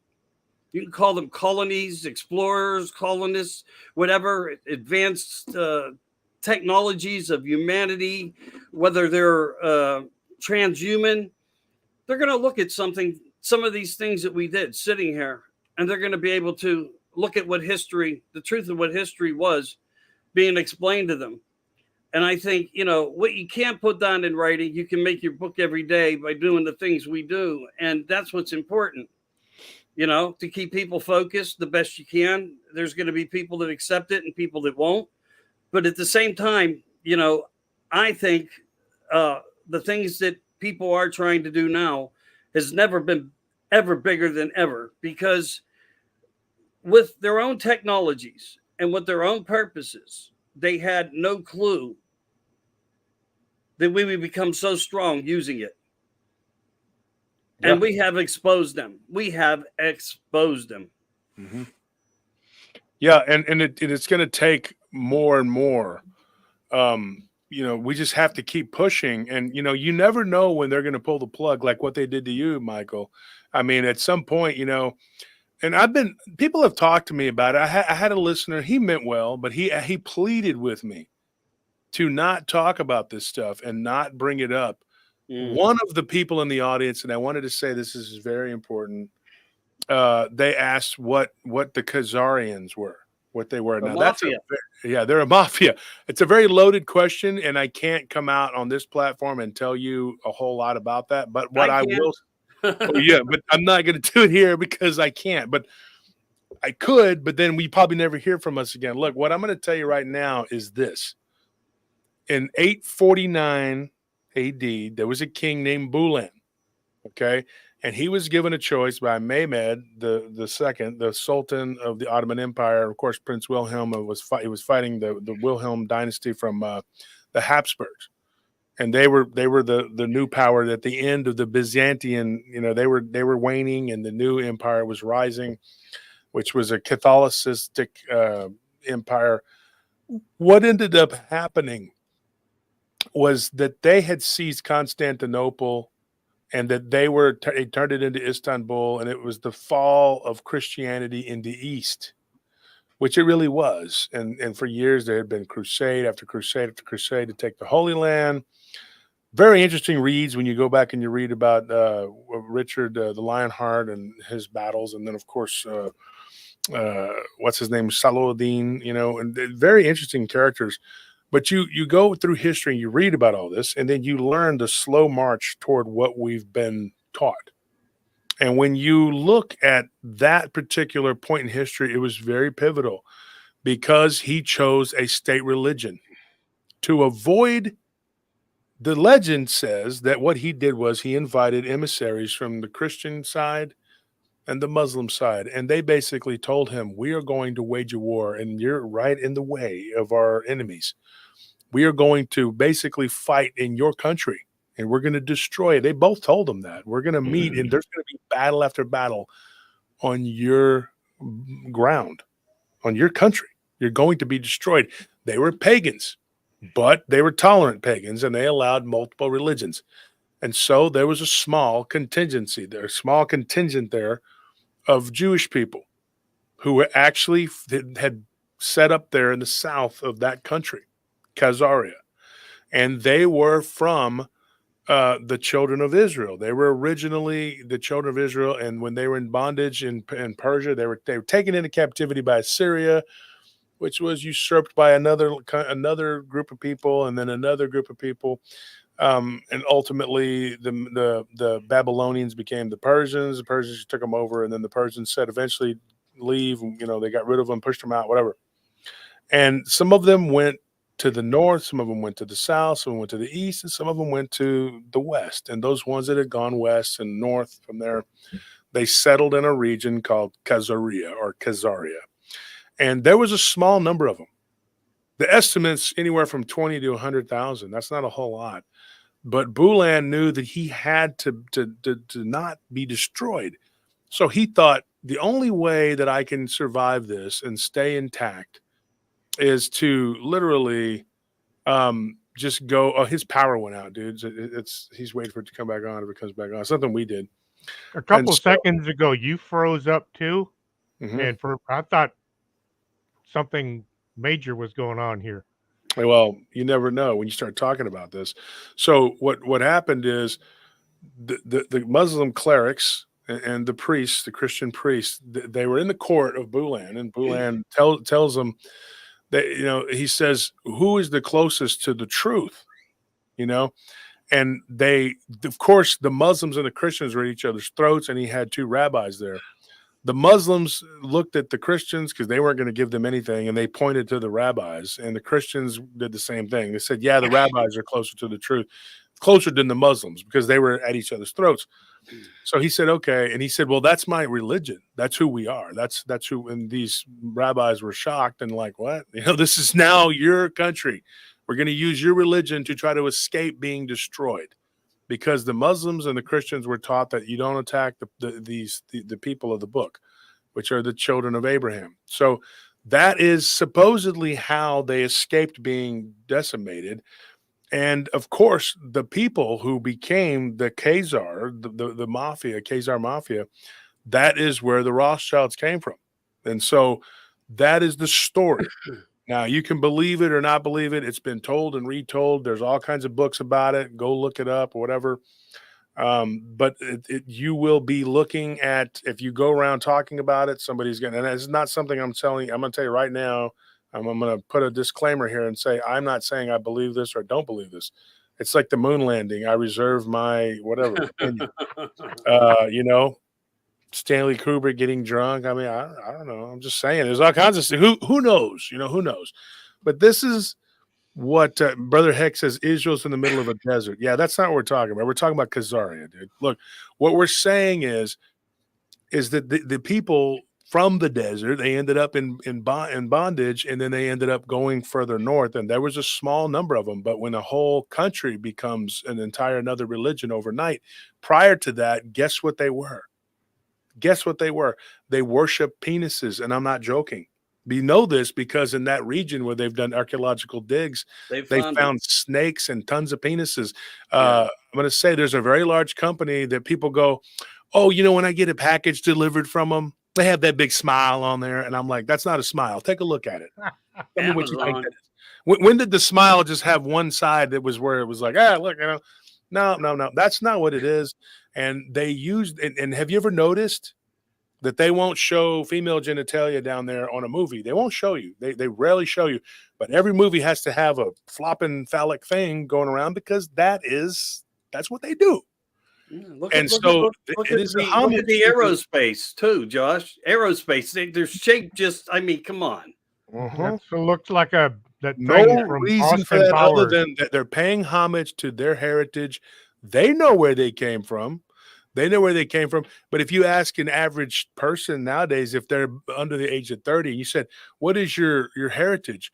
Oh, well, you know, I'm French, Canadian, Indian. I'm this, and they think of a bunch of stuff. Probably not even know what they are. They don't care. And then, what's your religion? I really don't have a religion, and I don't identify with a gender. I'm basically just nothing. So I'm just going to swallow anything. And they're like, oh, perfect. Goody, goody, goody. You've been completely conditioned to not have a religion, not have a race. And now you don't even know whether you should pee standing up or not. So congratulations to you. You've graduated from the cult of ignorance. You're a perfect puppet. And we're going to use that. You're going to use that. You're going to vote a certain way, too, because you're going to vote for the guy who's not going to say mean things.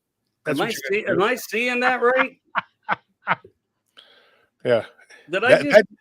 Yeah, that's Kate Hunter. Kate, thank you for that donation. We appreciate that. Wow. Very much so. Because when you, Kate she's an MVP, let me tell you. She helped us out big time. I love her to death. Let me tell you something. People they're going to go out and they're going to vote and do and say what they're being told to do.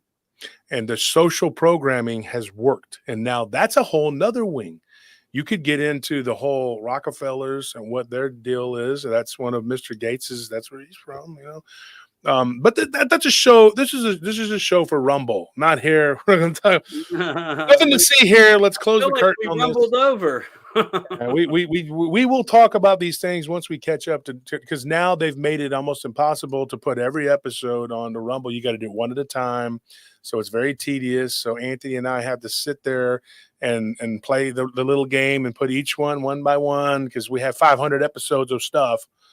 But the truth is the truth. And there's a lot of people who don't want to hear it. They don't want to hear it. We don't get as many people in here as we do on the normal show. We get about 600-700 or whatever. Now here we're getting about 400 or 500. That's fine because people, they're like, oh, the truth. It burns. They don't like it. It's like holy water to a vampire. I mean, it's just what it is. But Mike, Chris, what are you guys' thoughts on that? I mean, what I just said. Well, the only thing I would say to you is I pronounce it different than you do, but I think you're on the money, and because of where it can put you, like me, what it did to me. That's right. Wait a minute. Wait, I'll show you. Seriously. Mm-hmm. Look at those numbers. And it lasted for an hour. I don't know if you can see it, and I don't care if you can't. It's me, 10 o'clock talks. 40 with zeros. I mean, 0 zeros. Wow. So I know. I lived it. I don't care to live it again, but I don't want to bring any harm to anybody either. So I'll just say, great job, Josh. Yeah. Somebody's got to do it. And now, though, the thing is, there's so many different platforms, and we're not beholden to the networks, folks. If you want to make a documentary, there's a lot of platforms that you can put this stuff on, like Tubi. There's a lot of different places you can go to. You don't have to do what the networks tell you.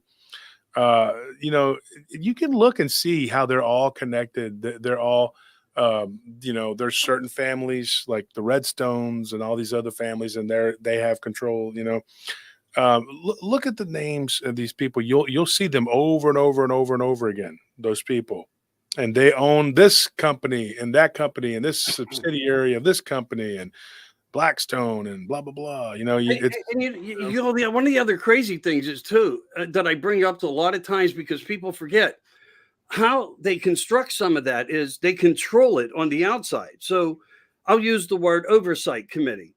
Well, the owners have their family on the oversight committees, which means they can approve anything that happens, just like bugs in FDA, food, drug, and blah.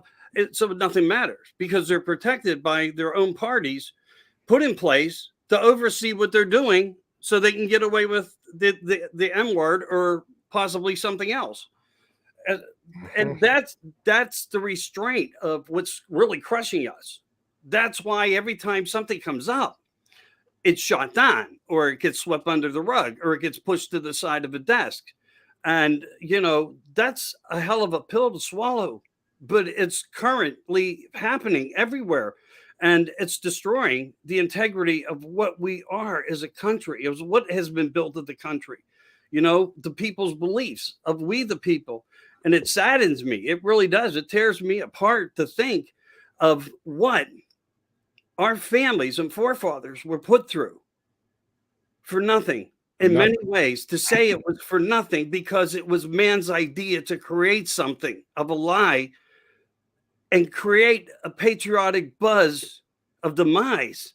Nothing less than that. And, you know, unless we can unify every man, woman, and child, we're never going to get through this in a way to where we can deliver safety to our families, but only see more devastation and violence to come. And that really does stir the pot in my heart, is all I'm going to say with that. You know, if you look at what they're doing too, I mean, like we were talking about the slow march. Now we're in a time of the quickening where they're pushing it faster and faster and faster. People are being cloned. There's people coming out and saying, I'm a clone of a famous person. I mean, it's weird. I mean, it's really weird.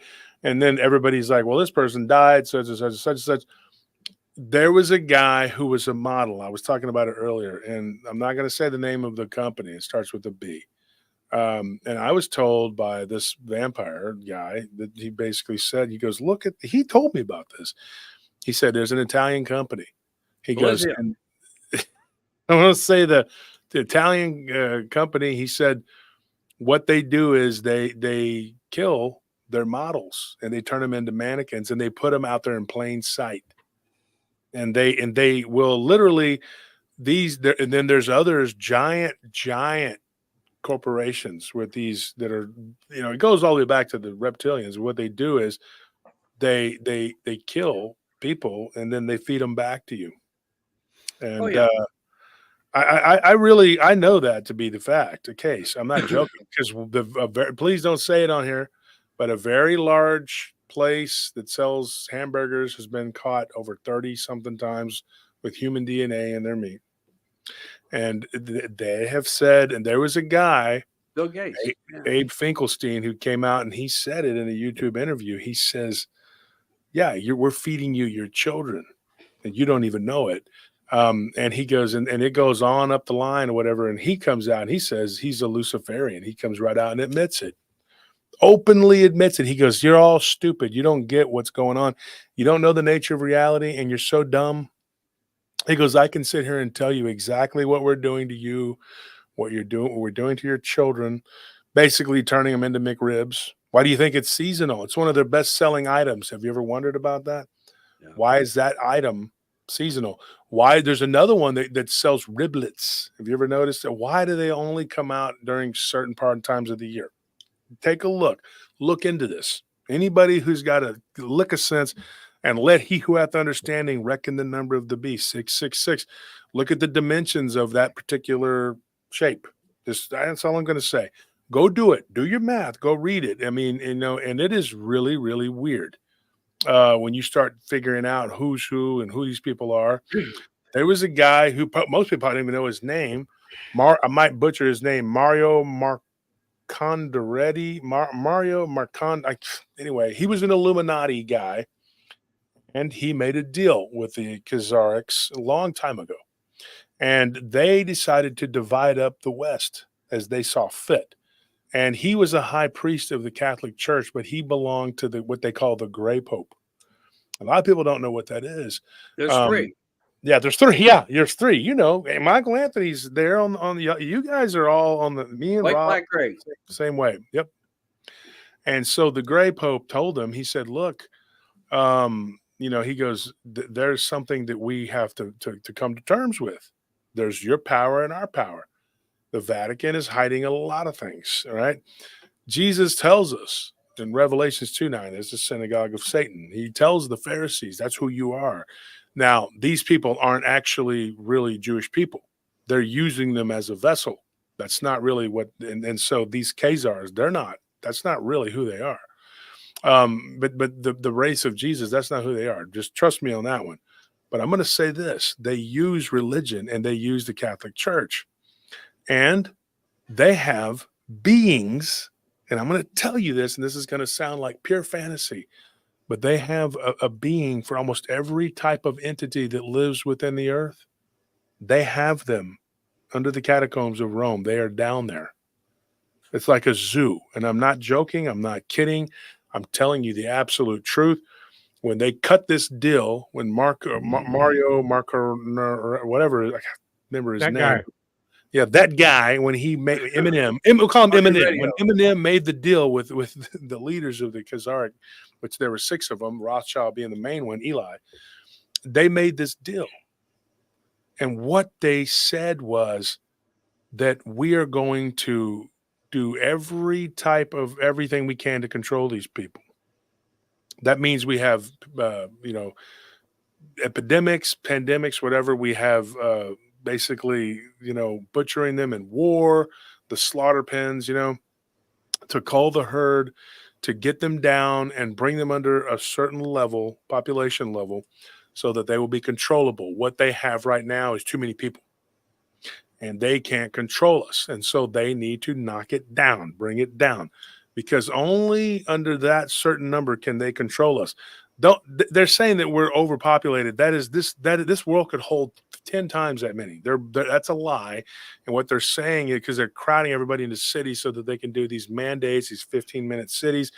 You'll never need to leave your neighborhood. Of course, it'd be wonderful. What if I want to go see the world? Oh, sadly, you can't. Yeah, because only we can do that. Yeah. So go read Animal Farm. That's what it is. When you see what they're doing, this is what they're doing.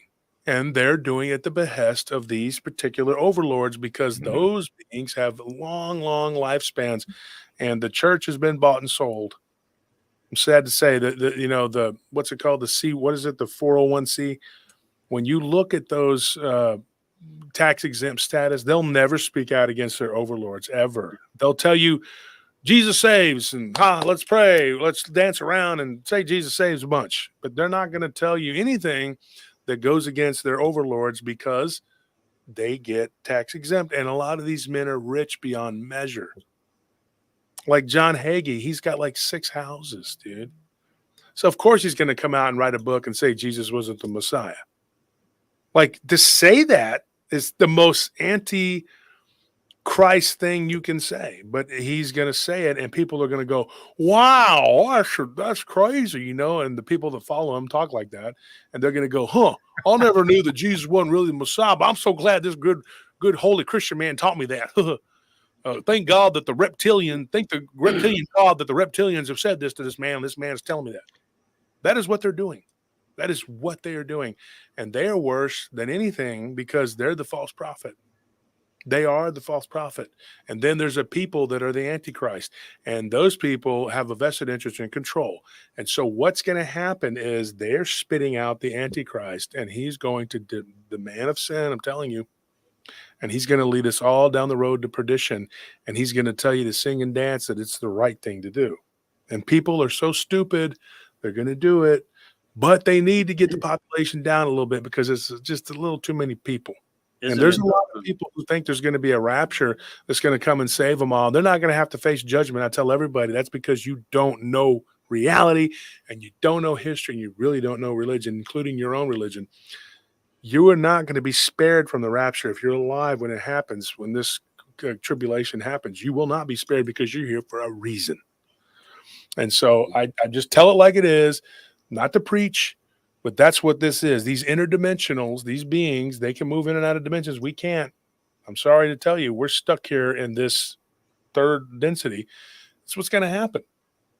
And when it happens, there's going to be a bunch of dumbfounded dipshits who aren't going to be, they're going to be, wow, I was wrong because I didn't want to read and I went on a crusade against the wrong people. Exactly.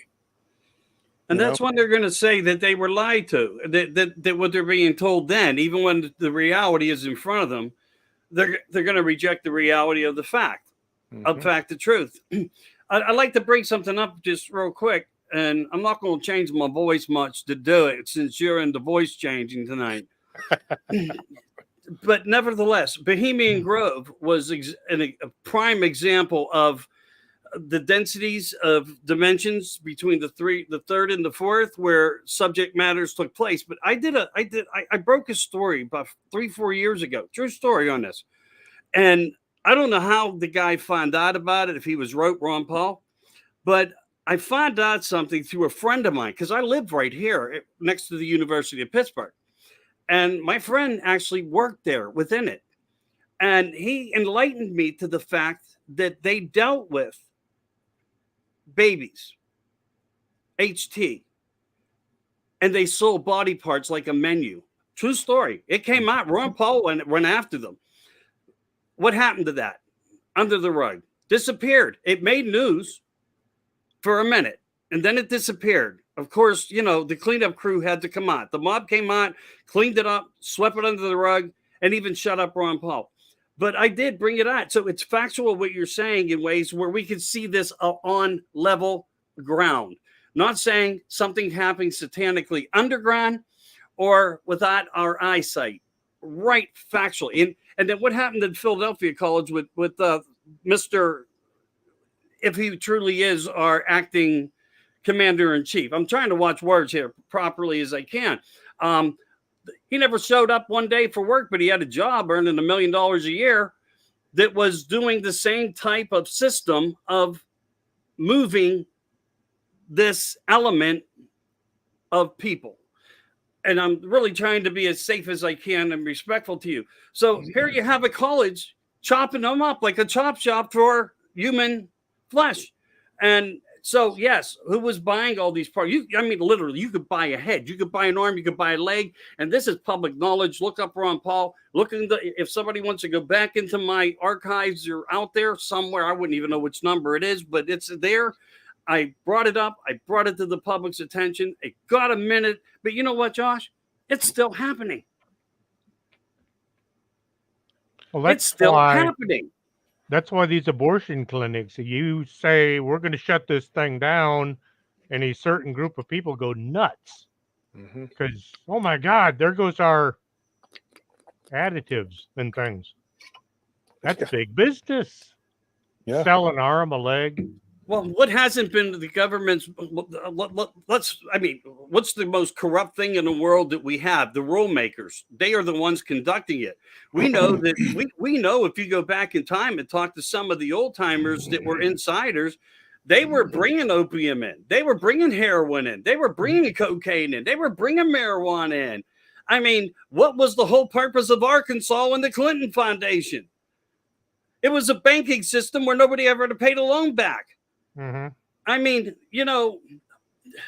that's why I say these topics are so immense, and there's so much information out there. If people took the time to accept the fact, research will give you everything. It really will give you everything. It will complete your heart and your soul and the boundaries of your conscience, because you will then realize and know, even though some things have been manipulated, and that will happen. So double check.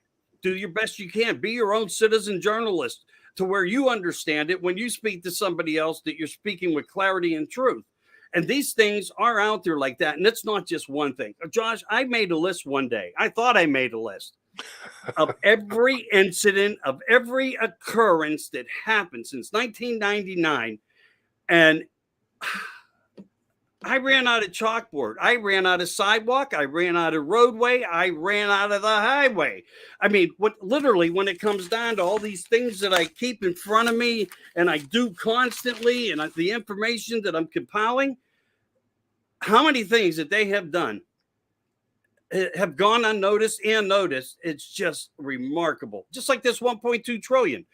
Oust Mike. Oust Mike. It's all I can say. The only one that said it was Marjorie, and I was appalled at that. It's on the left now, as well as it's on the right 3/4 of the way. Rhinos. They're letting.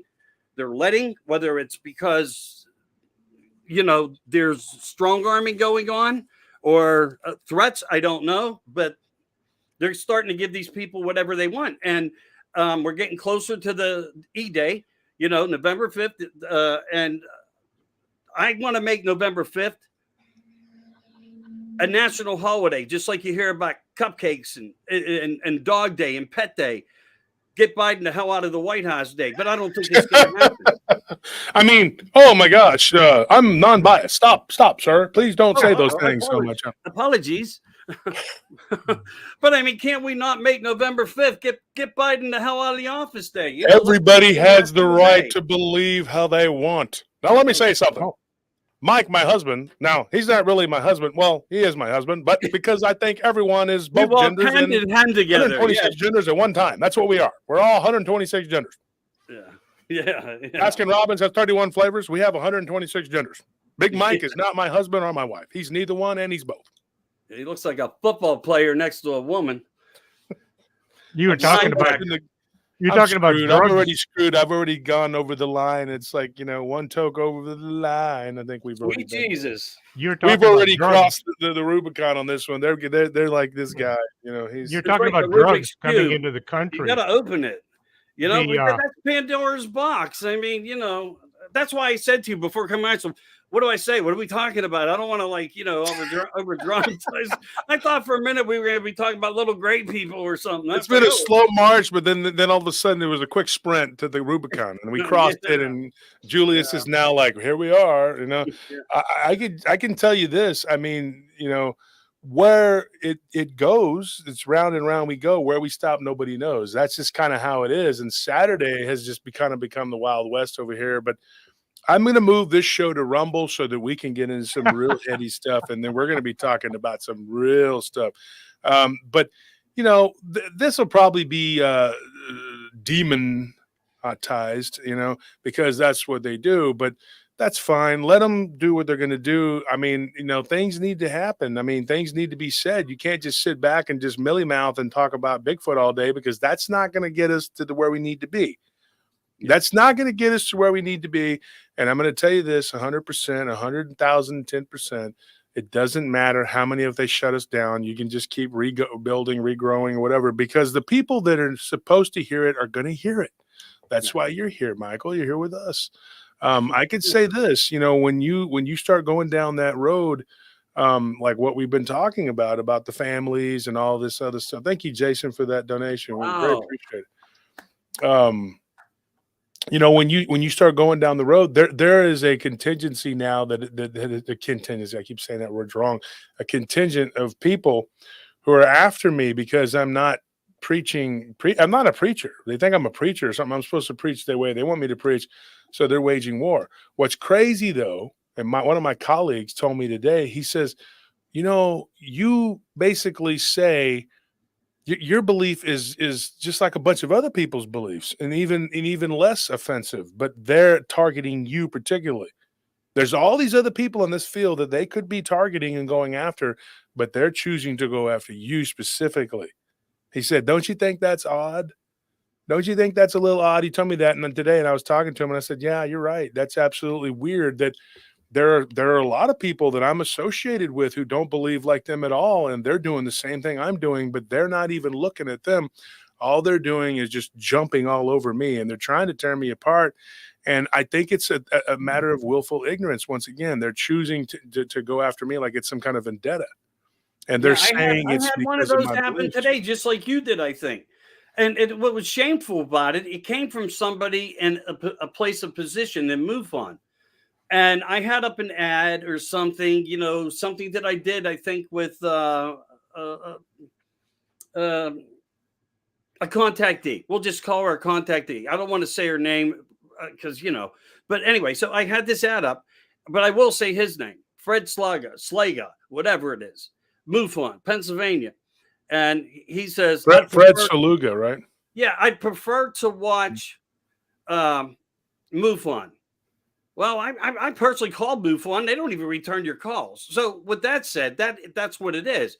I have respect for a lot of people out there in the community, though. And I even gave him respect. And I says, I can understand why you would say that, because he was basically digging at something that I was going to do. And evidently, I'm getting under their skin, not trying to. This is the land of opportunity until it dies totally. And I'm going to utilize it. I'm going to bring information and people forward. Fourth, they don't have to be the biggest on the platform, the biggest people out there, because we have little people that are experiencers too. And this is where the facts and data are amongst everything that we research. So that being said to me, I just told him, I'll always support you. And then someone put up, Josh, and I thought of you instantly. Maybe you should use this. Someone put up for me, take Michael there, because you'll need the whole MUFON community to keep up with him. So I don't know how Fred's going to respond to that, but it was just at the same time when you put the post up today about somebody getting under your skin again. And it's like, why do people in our own community have to be the backstabbers as well? Why? I mean, this guy was once a supporter of my I'll give it to you. Yeah, he was once a supporter, but now. It could be if they were to focus their attention at everybody that's saying things that they don't want said, they would be like a shotgun just fired off into nowhere. Whereas if they focus on one person and you just happen to be the lucky winner, they can focus their attention on just one person. You remember what happened to Alex Jones recently when he was sued, and how big was that lawsuit? Oh, yeah, it was huge. Ridiculous. I've known Alex for years too. Why would they do something like that? We both were there. It affected him, but it affected everybody else too, because everybody is sitting there looking at that saying, that could be me next. Yeah, maybe I should that's what that was. That was an example, Chris. Yeah. And you're right, Chris. And like I said, I introduced Anthony to Alex years ago. We haven't talked in decades, but we were both on cable access together in Austin here. And my friend had a show called The Mope Show, and I was on there with him. And he was there he was constantly ragging on us, calling us Nazis. And I'm like, okay, whatever. Not a big fan of Alex, because I think he's I've said this before. I think he, went off the reservation. I think he did what Hitler did. I'm not calling Alex Jones Hitler. I'm saying, and Alex told them this, but it's like, okay, what you're doing is you're saying people doing this, and you're saying everybody's this, and you're saying everybody's that. But I think that you're given a little bit of power and you're told to do this, do that, and then you think, oh, I'm bigger than I am, so I'm just going to go off the reservation and do whatever. The best thing you can do is never enter in those agreements. That's my opinion. I don't know that he did. I'm not going to accuse the guy of that. But I just, in my opinion, there are paid shills. And I say this with all certainty. I don't have a Bible in front of me, but if I did, I'd put my hand on it. I'm going to tell you, there are people messing with us right now. And I guarantee you they're getting paid by somebody up the top. Yeah. You go and look at these people, they're on a watch list, but that's to protect them, because that shows, they couldn't be the bad guy because they're on a list. That doesn't mean anything. They put all of their snitches on a list. You just happen to be the lucky winner of the Target contest. Yeah. Hey, thank God. I was waiting for to say again. That guy right there. Yeah. Take him out. Well, it's sad that people go to that extreme, for whatever reason. But at the same thing, I take it as complimentary. I must be doing something right if it agitates you that much. But I mean, look at Steve Bannon, since you brought up, a circumstance of what goes on. Mike Flynn, look what happened to him. How about Stone? I mean, we could go on. There's a character list of how many people are being punished. Just like you said, they're setting the example in front of the community. If you have a voice, we will destroy you. Yeah. If you become too large, we will take you down. And they come in many ways and to do it. And it's always logically the same. So if people don't realize that these are warning bells going off every time they see the next guy, what happened to Sean Hannity? I'm just saying. Suddenly there's a vanish. I mean, come on. Tucker, stood up, did his own thing, went to Russia. He's doing his own thing. He's becoming stronger of a voice, but he's taking those steps. Wendy Bell, another neighbor of mine, just right around the bend up here. They did it to her. They were trying to take her down. She created her own Wendy Bell Radio, and the numbers succeeded. Trump's calling her line, having conversations with her. They're cordial. They're cordial. So Melissa, yeah. Melissa Cronenwetter says, JT, take a listen to AJ sometime. You're both saying the same thing. Melissa, I know the guy. All right. I've been called Alex Jones, Jim Jones, Barry Jones. I've been called all the Joneses, and I'm the Joneses of the paranormal. That's their little battle cry. Look, that's fine. Me and Alex don't see eye to eye on several things, and we never will. It's a personality thing, and he likes to be the loudest guy in the room, but he's never been really rude or mean to me. But way back in the day, I'm talking early 90s, he was a very boisterous guy who you would try talking to him and he would just go, and then, there's no point in that. And you're like, okay, dude, all right, you know what? You win. You're the big, loud guy. And I was just an assistant on a show helping my friend. And plus, I'm going to be real honest with you. Back in those days, I didn't give a crap. My job was really just being a thug. That was my job. I was not, Alex was already thinking about all this stuff. I wasn't even thinking about it. I didn't care. My job was to go to a nightclub and beat you up. That was my job. And I mean, he was way ahead of me, and he's older than me too. So, but I just was like, and I told my friend, I said, why do you let this guy run his mouth, whatever? He goes, yeah, because the people up here like him, whatever. And so one day I ran into him at Susie's Kitchen. I hadn't been there in years, and it's been closed for years. And we ran into him, and I heard the voice. I turned around and said, I know who that voice belongs to. I said, what's up, dude? And so we talked to him, and Anthony was with me. I don't know if he remembers me or not. I didn't say much to him. I just remember him always mouthing off to my friend, and my friend could have turned him into a pretzel, but he didn't want to get kicked out of the studio because unfortunately he slapped a dude out in the parking lot one day. And Alex was there. It wasn't his fight, but that dude got him in trouble. So he was on probation there for not, he's like, don't get in trouble. And so that's how I met Alex years ago. Have not talked to him in a long time. And it's funny because we do have some mutuals, just like I have mutuals with a lot of other people that do this. But I don't have any. I've heard him talk many times. It's not like I don't know who he is or what he is. But thank you for telling me that, Melissa. People are telling me about Joe Rogan too. We got mutuals too. It's like dude, I don't, it's not like I can't go on coast to coast. That is not the case. My friends, multiple friends of mine have been on there, and they've told me, hey, you should go on there. We can get you on there. If you want to go be on there. I don't have time. I was invited to go on the Unexplained and talk about Dogman. And when I told them, I said, give me a plane ticket for my wife because I'm not going to fly by myself. I get anxiety. And they said, no, well, I don't know, maybe. And then I said, don't worry about it. And that's it. Because I'm not trying to become somebody too big, too fast, because that's when you get your balls cut, and I don't want to be neutered. And so I would just like to take the growth naturally.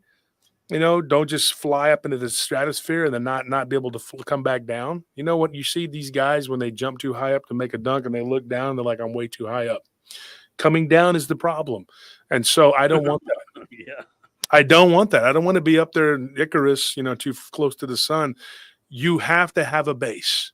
And I don't care who you are. If you have a big, big channel, I have a friend who's got 500,000 people on his channel. Bless his heart. He's a great guy. And he told me at my conference, he says, Wolf, my problem is I don't have a base. I have no connection to my audience. You have a connection to your audience. What this one or two, I say two individuals, what they're doing is they're trying to eat out my base. And they have gone straight for the people who donate money to help the show keep going and my Patreon supporters. I have not had a new Patreon member in almost 3 weeks. That's not a coincidence because he has gone to every one of them and has tried to poison the well. I think this man is a disinformation agent. I've come to that conclusion. I told my great friend today, I said, I don't want to say his name and get him involved, but I said, he's a disinformation agent as far as I'm concerned, because that's what he's doing. He's going after my listeners, but not my listeners. He's going after everybody that donates and helps. And he is hurting us to the tune of about $500 a month right now. So that's fine, because we're still growing at the rate of 2,200 people every 28 days. And we have tens of thousands of people that listen to the podcast. So we're not worrying, we're not hitting the panic button, and I never will. Because even if this all ended tomorrow, I still have a career. And even if that ends, I have another career, another job to fall back on. I'll always survive. But what's coming for us, and not just as a country, but as a people, what's coming for us is very bad. And these people are very bad. And the people that they're falling for this, he runs around spreading lies and rumors and deceit. And what he does is subterfuge and sabotage. And he says he's a fundamentalist Christian. And I said, wow, I've never met a Christian who would say and do those things like so readily. He would go to you, Michael, and say, Chris said naughty things. And then he would go to Chris and say, the very next phone call, he says, Chris, Michael said naughty things. And this guy has no fear of getting caught. He's been outed already, but he continues to do it. There's no stopping him. So what do? You go and you get a cease and desist. And then but even that probably won't stop him, because, when you get caught doing something bad, and I'm not saying this is what this guy that happened to him, but something happened to him to make him do this, because he shows up out of nowhere and now he's in everybody's chats and in everybody's groups and he's everybody's friend and he's just all shooks, good old guy. And everybody thinks he's a great guy. He's what just they don't know is he's riding your coattails, brother. Yeah. Nobody knows what's envious. He's envious. That's all. And I think that's a repetitious virus that's going around. You can help make somebody and feel you're doing everything for the right things, and it can blow up in your face. I could send you more things, but like I told you, forgive and forget, and I could functionally actually do that, but I don't. That's not where I want to go. But I mean, so we're going to have to deal with things like this, I guess. And like you said, I think the best way for you making a career to do this, I'm 65. I don't know what I want to do tomorrow. I hope I wake up. Stop smoking. That's what you need to do tomorrow. Stop smoking the cigarette. Look, I've been a pretty good guy. Let me do something. But I get where you're coming from. But I do. Listen, factually, 7 months out of the year, I do 3 miles at least 3 to 4 days a week. So I think at 65, I'm not that ugly yet, but I'm getting there. But I'm going to try. I'm going to try to keep. You got nice blue eyes. You have a nice. You know blue what, eye. man? I always hear that. I mean, I'm like the blonde eye, blue, whatever. Blonde eye, blue. I feel like I'm one of them aliens. I always get picked at. Oh, hey, man, your eyes. Well, I mean, they're God given, but most of the time, Josh, truthfully, they're red, white, and blue. Yeah, mine are black like a shark's, great white shark eyes. Like a doll's eyes. Hey, did you know this is going nowhere but somewhere. Did you know a baby whale can put on 200 pounds a day? So can a politician. Yeah. I can put on about 2 or 3 pounds a day if I look at food in their pockets, for sure. Yeah. Well, hey guys, this has been fun. Michael, I want you to come back with me and Chris next Saturday. Hopefully we'll find Rob, who fell into the abyss while he was making some good points. If you're not doing that, if everybody promises to go into their private groups and share the views tonight, share the show tonight, and create a vibe for Josh. I appreciate it until they yank me down because I'm an apostate, a heretic. Yeah, I know. Careful what you wish for, huh? I'm not wishing. Remember what Tony says: the truth will set you free, but first it'll piss you off. Well, it will. Yeah.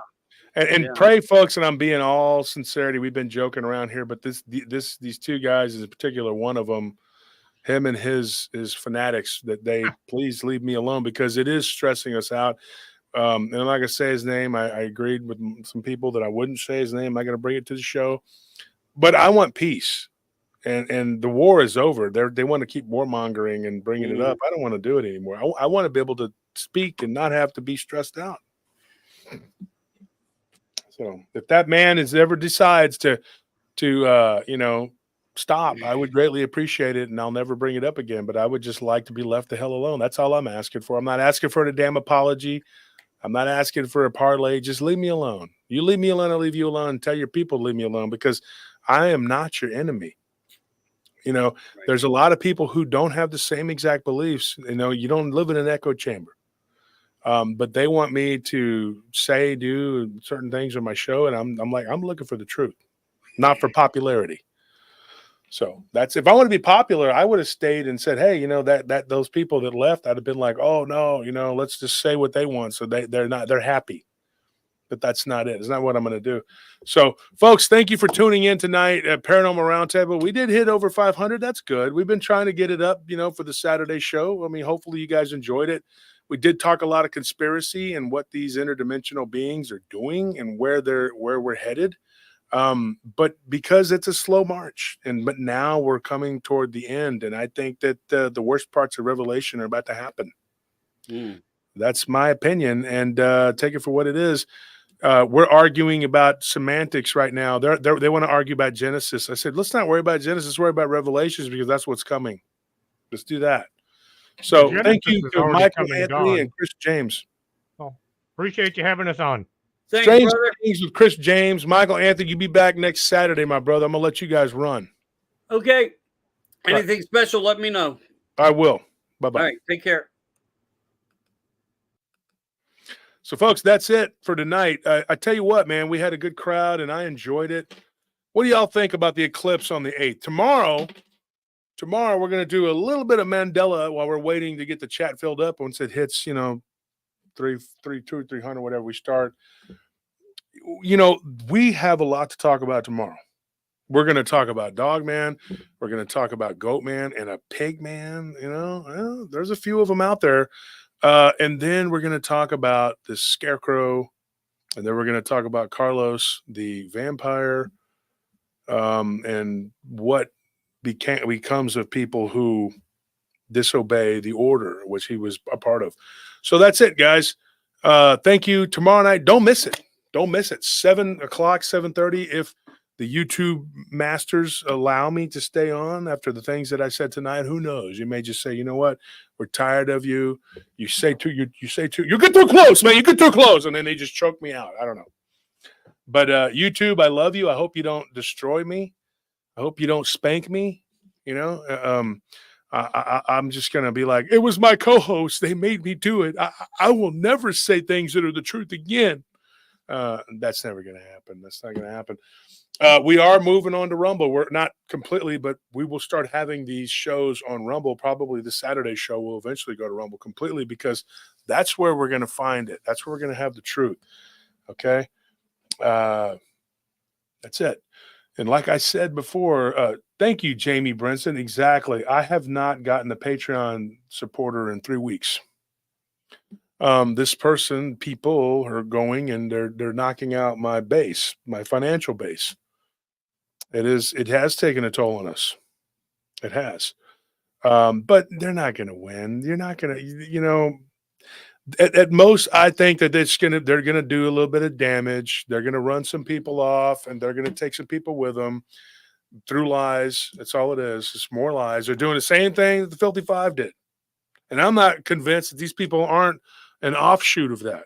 In particular, the leader of the Filthy Five. And I think that maybe this could be his man on the inside. He's always bragging about his man on the inside. Well, is this him? Is this the Judas goat? I don't know. It's hard to peg this guy. I don't know how to, he's a moving, I don't know. I don't know how to deal with this guy. I'm just going to try to do my best, because he has embedded himself in this community. He has a lot of friends in this community, and people are going to be like, he's a good guy. No, he's not a good guy. Okay. I'm not going to say his name, but just be aware of what's going on, because I've had a bunch of people messaging me and asking me who he is and what he is.